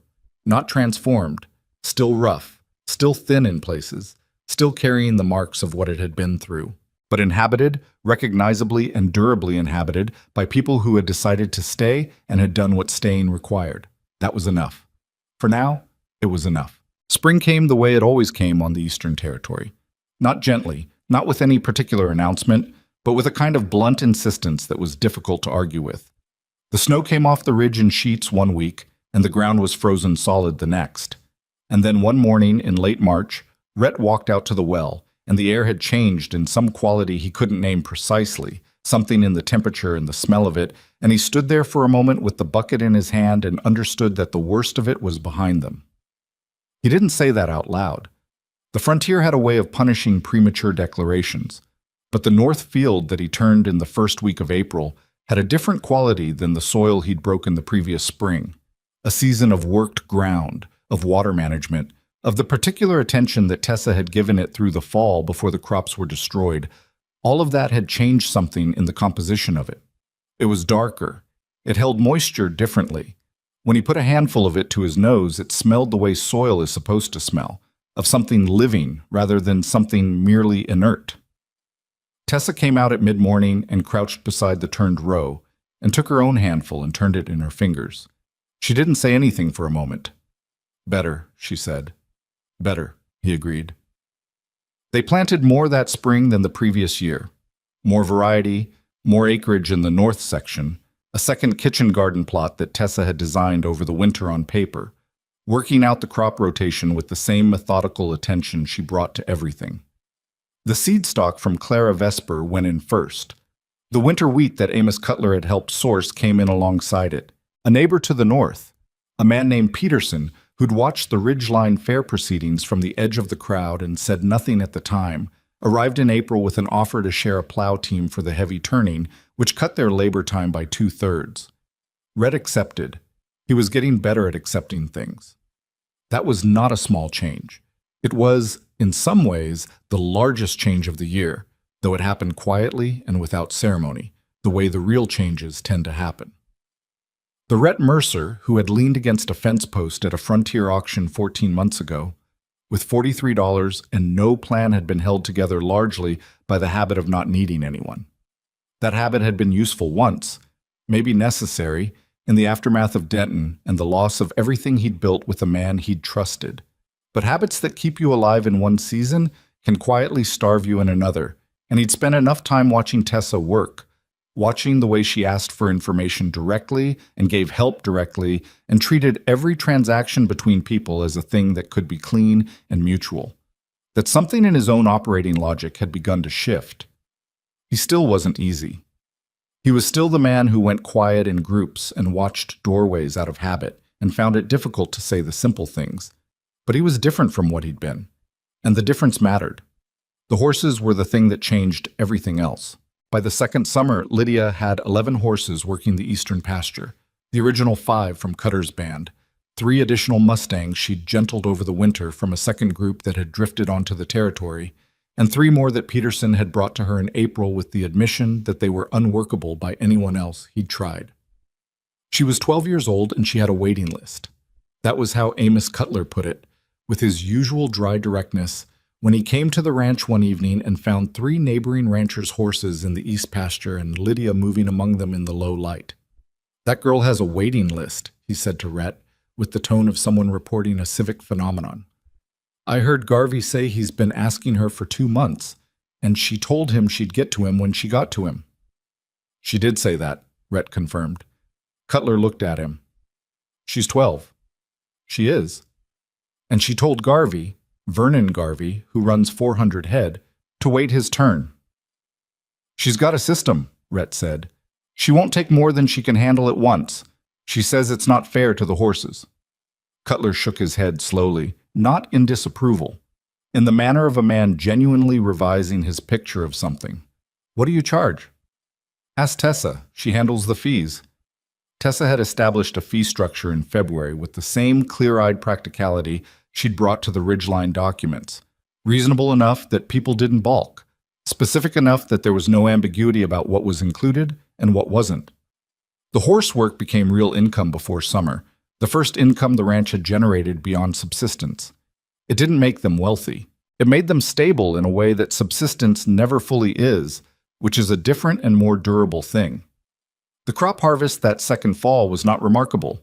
It was adequate, enough to carry them through winter without rationing, enough surplus to sell a modest portion at the Coldwater Crossing market, enough that Rhett did not spend October doing the anxiety arithmetic he'd done the October before. He took that as a victory because it was won, even if it didn't look like much from the outside. What was building through all of this practical accumulation was something harder to quantify. In the spring of the third year, a woman appeared at the ranch gate on a Tuesday morning with 2 children and a problem that she explained to Tessa in a low, controlled voice on the porch while Rhett worked the north field within earshot. Her name was Ruth Calloway. Her husband had left in November and had not come back, and the holding on their property was set to expire at the end of the month, and she did not have the means to cover it or anywhere to go. Rhett kept working. He listened to Tessa's voice, which was even and practical, and did not perform sympathy, but was not without it. He heard Tessa ask specific questions about the property, the expiration terms, the children's ages. He heard the conversation arrive at something. That evening, Tessa told him about it. "I said she could stay in the shack annex until the end of summer, long enough to find a real arrangement." The shack annex was a room they'd built onto the back of the structure the previous fall, intended as storage. It was barely adequate as a living space for 3 people. Rhett looked at Tessa and said, "All right." "She's not asking for charity," Tessa said. "She knows how to preserve food. She said she'd work the kitchen garden through summer." "All right," he said again. Tessa looked at him for a moment, then, "You didn't argue." "Was I supposed to?" She smiled, which was not something she did with great frequency, and which therefore landed with the weight of something particular when it appeared. "A year and a half ago, you might have." He thought about that. "A year and a half ago, I was living alone on 40 acres with nothing but bad habits and a gruel mare. And now?" He looked out the window at the east pasture where Lydia's horses moved in the late light, and at the north field showing its turned rows, and at the fence line that had been rebuilt 3 times and stood now as though it intended to stay. "Now I'm living on 40 acres with better habits," he said, "and more people than I planned on." Ruth Calloway stayed through summer. She was a meticulous and unsentimental woman who worked the kitchen garden with a precision that made even Tessa revise some of her methods. And her children, a boy of 9 and a girl of 6, spent their days at Lydia's heels with the unself-conscious devotion that children give to the people who treat them as capable of understanding things. Lydia taught them both the fundamental language of horses, how to approach, how to stand, how to read the position of an ear or the quality of a breath. By August, the boy could halter a calm horse without assistance. In September, when the Calloway holding formally expired and Ruth was facing the question of what came next, Amos Cutler arrived with an offer, a small property 2 miles north that had come available, reasonable terms, and a personal guarantee to the county office that Ruth Calloway was a reliable party. He put the offer to her directly and without ceremony, and she accepted it the same way, and that was that. Rhett watched this happen and thought about the machinery of it, the invisible network of small decisions and demonstrated reliability and community attention that had produced this outcome for a woman he'd known for 3 months, and that had not existed, not in any functional way, when they'd first driven out to this land in the dark. He thought about Tessa standing at a fairground with papers in her hands, showing 60 people the whole picture at once. He thought about what that had done, not just to Aldis's operation, but to the fabric of how people in this territory related to each other. When someone demonstrates publicly that the picture is larger than any one person's view of it, that things connect in ways you couldn't see from your own property line, it changes something. People start looking up from their own situations and finding the edges of other people's, and making contact there. That contact, accumulated, was what had brought Amos Cutler to Ruth Calloway's situation. Not generosity in the abstract, the specific practiced generosity of a community that had been reminded it was one. The inquiry into Aldis's land dealings resolved in the autumn of the 3rd year. It resolved imperfectly, as these things do. The financial remedies awarded to the 7 families were less than what had been taken, because the legal process filtered and reduced as legal processes do, and the lawyers on both sides consumed a portion of what remained. 2 of the families received enough to materially improve their situations. The others received something which was more than they'd had going in, and which represented the acknowledgement that what had been done to them was wrong, an acknowledgement that carries its own weight, separate from the money. Edmund Holt lost his brokerage license. He moved east and was not heard from again in the territory, which was the frontier equivalent of a conclusion. Warren Aldous remained. He still had his 11,000 acres, reduced by the unwound acquisitions but fundamentally intact. He still ran cattle. He still had his rail contracts. He was not ruined in any practical sense of the word, but he was changed in the way that a man is changed when the mechanism of his power has been made visible to the people it operated on. Not destroyed, but stripped of the invisibility that had made it work. He had to operate differently, more carefully, with an awareness of observation that he hadn't required before. That constraint was its own kind of consequence. He never came after the Mercer Ranch again. Whether that was calculation or something closer to a concession was not something Rhett spent time analyzing. What mattered was the fact of it. Lydia turned 13 in the 4th year and 14 in the 5th and continued to be exactly what she had always been, only more so and with increasing technical precision. She had begun, somewhere in the 3rd year, to teach, not formally, not in any organized way at first, but because the neighboring children came to watch her work, and she could not be near someone who wanted to learn something without teaching them. The boy from the Calloway household had been the first. Others followed. By the 5th year, she had a loose rotation of 6 children ranging from 8 to 15 who came to the ranch on alternating days and learned under her quiet instruction the foundational principles of working with horses. She charged nothing for this. When Tessa raised the question, not arguing, just raising it, because Tessa accounted for everything, Lydia said, "My father never charged anyone for what he knew about land. He said knowledge isn't worth hoarding." Tessa looked at her for a long moment. "Your father also lost his land," she said, not unkindly. "He lost his land because someone took it," Lydia said, "not because he shared what he knew." That was the end of the conversation, and the teaching continued at no charge, and over time this produced something that pure commerce could not have produced. A circle of young people in the Eastern Territory who understood horses in a way that the previous generation largely hadn't, and who associated that understanding with the Hale name, and who carried both things forward into their own lives and operations. It is worth saying plainly, none of this was uncomplicated. Rhett and Tessa argued through the 4th and 5th years with the particular regularity of two people who share a vision and disagree, sometimes bitterly, about the method. She thought he was too slow to ask for help when the ranch needed it. He thought she took on obligations before assessing the cost. They were both partially right, which is the usual condition of arguments between capable people who care about the same things. There was a week in the 4th winter when the tension between them was bad enough that Lydia, who rarely intervened in anything, came and sat at the table between them during supper and said, without preamble, "You're both being difficult, and I'd like to eat without the atmosphere." The atmosphere was sufficiently improved by the directness of this that they managed to get through the meal and sort out the underlying disagreement by the following morning. Lydia accepted their thanks with a small nod and went back to the horses. There were seasons of scarcity, not as bad as that first winter, but lean, and lean seasons test the fabric of things in ways that comfortable seasons don't. There was illness. Rhett in the 3rd year, a chest illness that lasted 3 weeks and left him depleted for 2 months, during which time Tessa ran the ranch on her own and did not sleep enough and took it out on no one but herself. There were losses. 2 horses in the 4th year to a sickness that moved through the eastern pasture faster than anyone could manage it, and Lydia's grief at that was quiet and deep and took longer to resolve than she let people see. None of it broke them, but none of it was supposed to look like it hadn't cost anything either. The ranch expanded in the 5th year through the purchase of an adjacent 12 acres to the east, the acquisition of a property whose owner had moved to be closer to family, conducted at fair market value through transparent county documentation, in a way that Rhett was aware was a pointed contrast to how land had changed hands in this territory under the previous order. They paid what it was worth. They had the paperwork recorded same week. The county recorder, a methodical woman who had watched the Aldous inquiry with professional interest, filed it the same day and told Tessa it was a pleasure to process a clean transaction. The 12 acres gave Lydia's horse operation room to grow.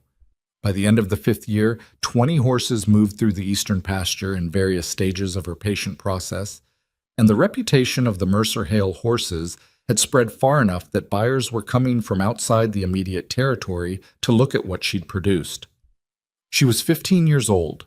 A buyer from the Northern Rail Corridor came in September of the 5th year, a man named Forsyth, who ran a freight operation and needed reliable working horses at scale and had been told by 3 separate sources that the best horses available in the Eastern Territory came from a girl on a 40-acre homestead who had started with wild mustangs.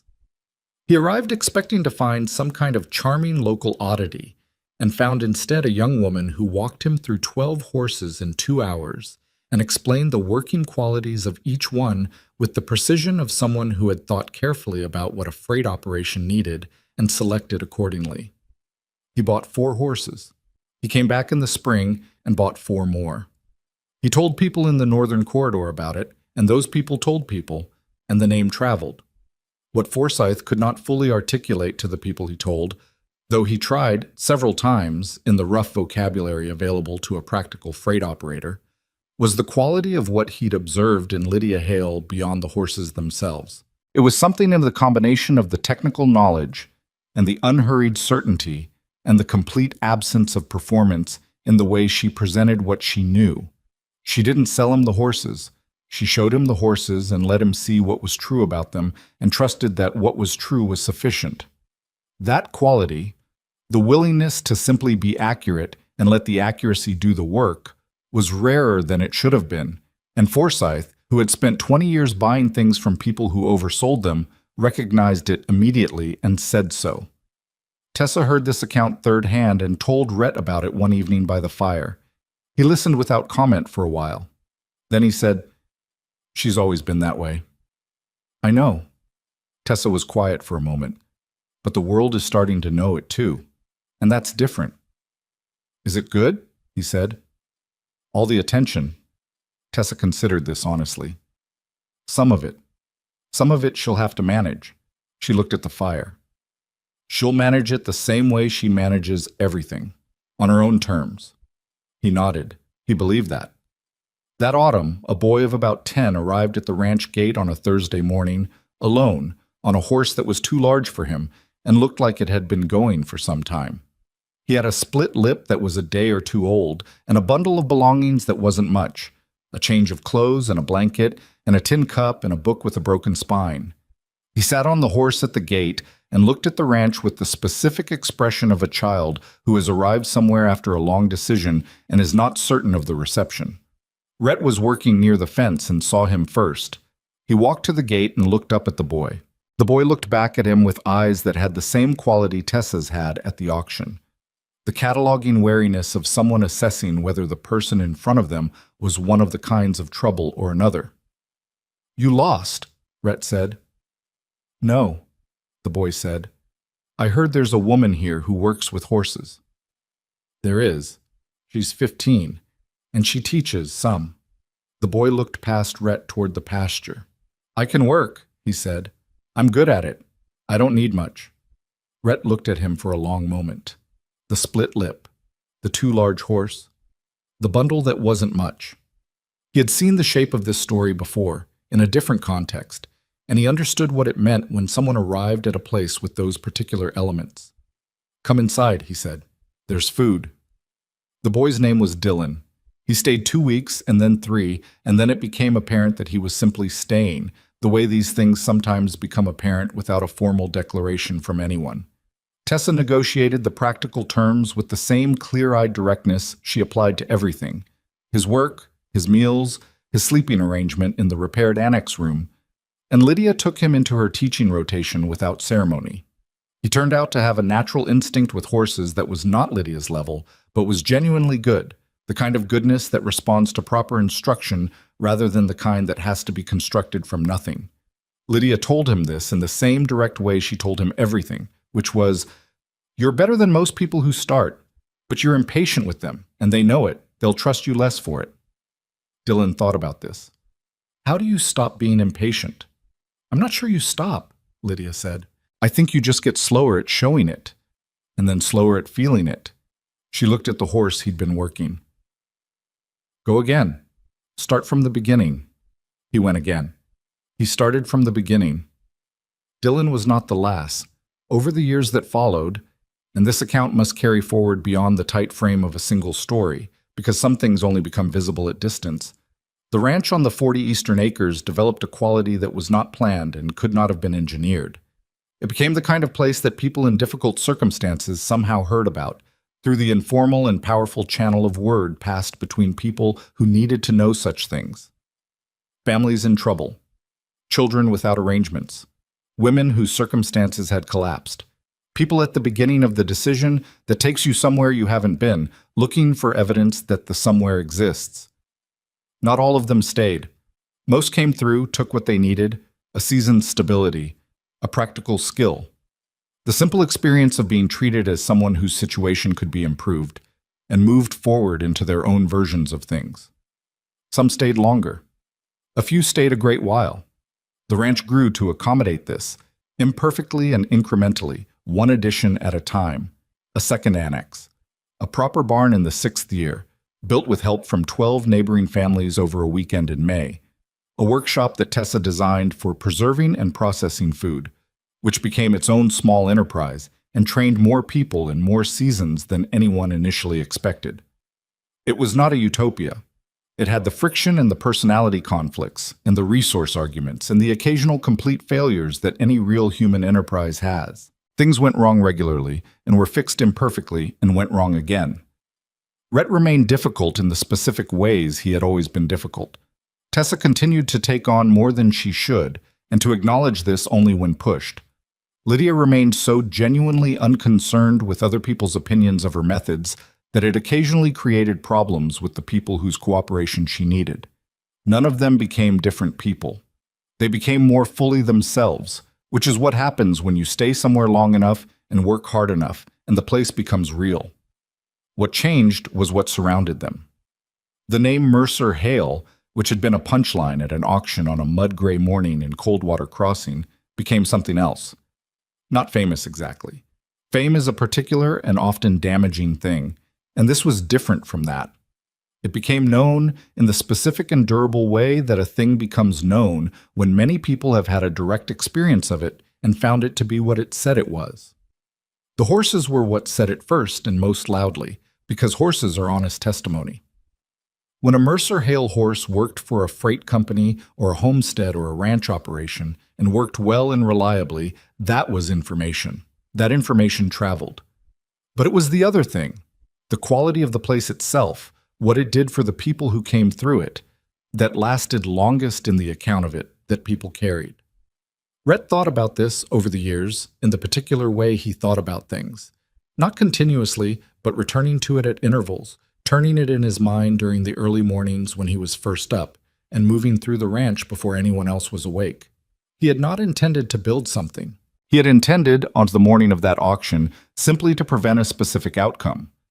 He'd had $43 and a dead man's deed and an impulse he still couldn't fully account for, and he had acted on it, and the acting had produced a direction that had produced everything else.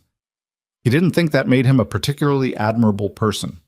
He thought it made him a person who had, at a critical moment, been slightly less willing than usual to look away from something that required a response. That was a small thing. It had large consequences. He wasn't sure what to make of that ratio, ethically or otherwise, and he suspected that anyone who was sure what to make of it was probably wrong. What he knew, what he could say with the confidence of someone who had lived it through rather than reasoned his way to it, was that the version of himself who had survived Denton by closing off was not a version that could have built anything. Survival and building are not the same project, and the tools useful for one can actively undermine the other. He had needed Tessa's demand for mutual decision-making, which had felt like an intrusion on his autonomy at the time, and turned out to be the thing that kept the enterprise from being just another solitary man's solitary failure. He had needed Lydia's uncomplicated example of what it looked like to be exactly what you were without apology, without strategy, without the armor of maintained distance. He had needed, in the end, to be needed, which is a harder thing to admit than it sounds, for a man who had organized his entire middle years around the project of needing no one. In the 7th year, on a morning in October that had the same quality as that first October morning when he'd stood in the ruined north field and looked at the hoofprints in the soil, Rhett walked the full perimeter of the ranch. All 52 acres now, with the East Edition. He walked the fence line the way he had walked it on the very first morning, at dawn, alone, before anyone else was up, and noted what he saw. The fences were solid. The north field was harvested and turned for spring. The barn stood straight and full against the cold. The east pasture held 14 horses in Lydia's current rotation, their shapes dark and still in the early light. The workshop was quiet at this hour, but would be producing by mid-morning. The annex rooms were occupied by 3 people in various stages of the particular process of finding their footing. He stopped at the north corner of the property where the cottonwood trees stood and looked back at the whole of it. It was not what he had pictured. He hadn't pictured anything that first night, sitting by the dying fire with 2 strangers sleeping behind him and 40 acres of cracked earth ahead. You can't picture something you haven't begun yet. The picture assembles itself through the accumulated decisions, one after another, and by the time it's visible, you're already inside it. He heard footsteps behind him and turned. Tessa was coming across the grass in her coat, a cup in each hand, having anticipated, as she frequently anticipated, that he would be here at this time and would want coffee. She handed him a cup and stood beside him and looked at the ranch the same way he'd been looking at it. "What are you thinking about?" she said. He considered the honest answer. "The auction," he said, "that morning. I think about it too sometimes." "What do you think about it?" She was quiet for a moment.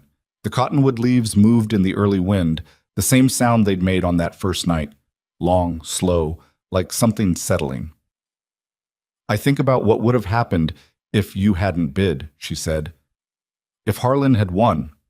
She paused. "And I think that's the wrong thing to think about because it didn't happen, but I think about it anyway." "And what do you decide?"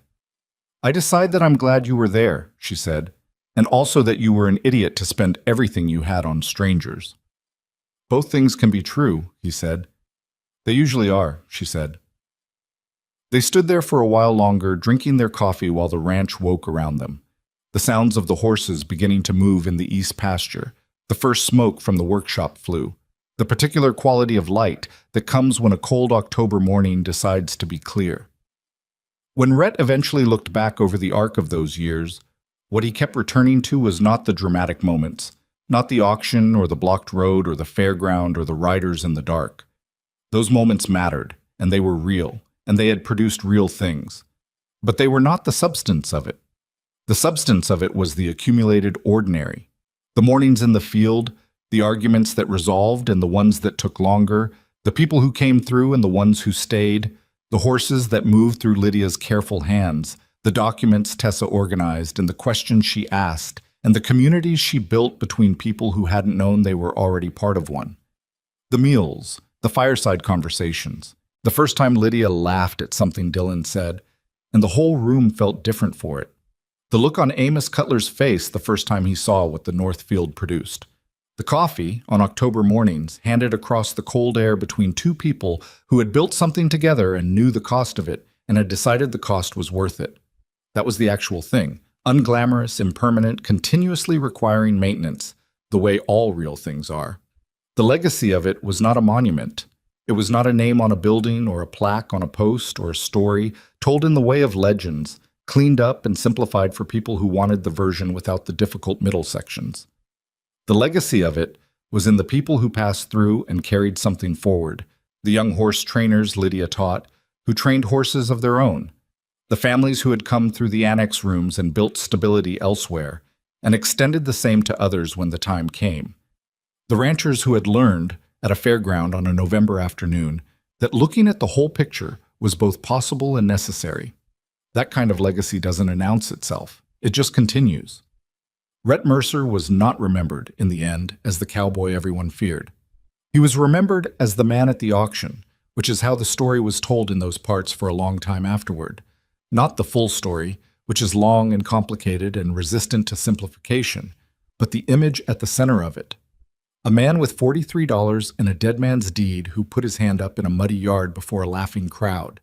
Not because he had a plan, not because he was certain of anything, but because something in him that day was slightly less willing than usual to look away. That was the whole of it, and it was enough. It turned out to be more than enough. The cottonwood leaves moved in the wind, the cold October air carried the smell of turned earth, and distant wood smoke.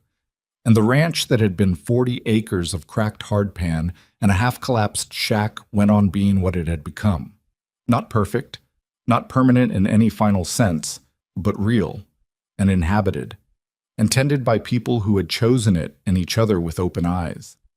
That choosing, done daily, without guarantee, that was the thing that mattered. Not the grand gesture at the beginning, not the dramatic confrontation in the middle, but the 10,000 ordinary choices after that to stay, to work, to remain accountable to the people beside you. That is what the frontier asked of everyone who tried to build something in it. Most people never understood that the asking was also the answer. These three did.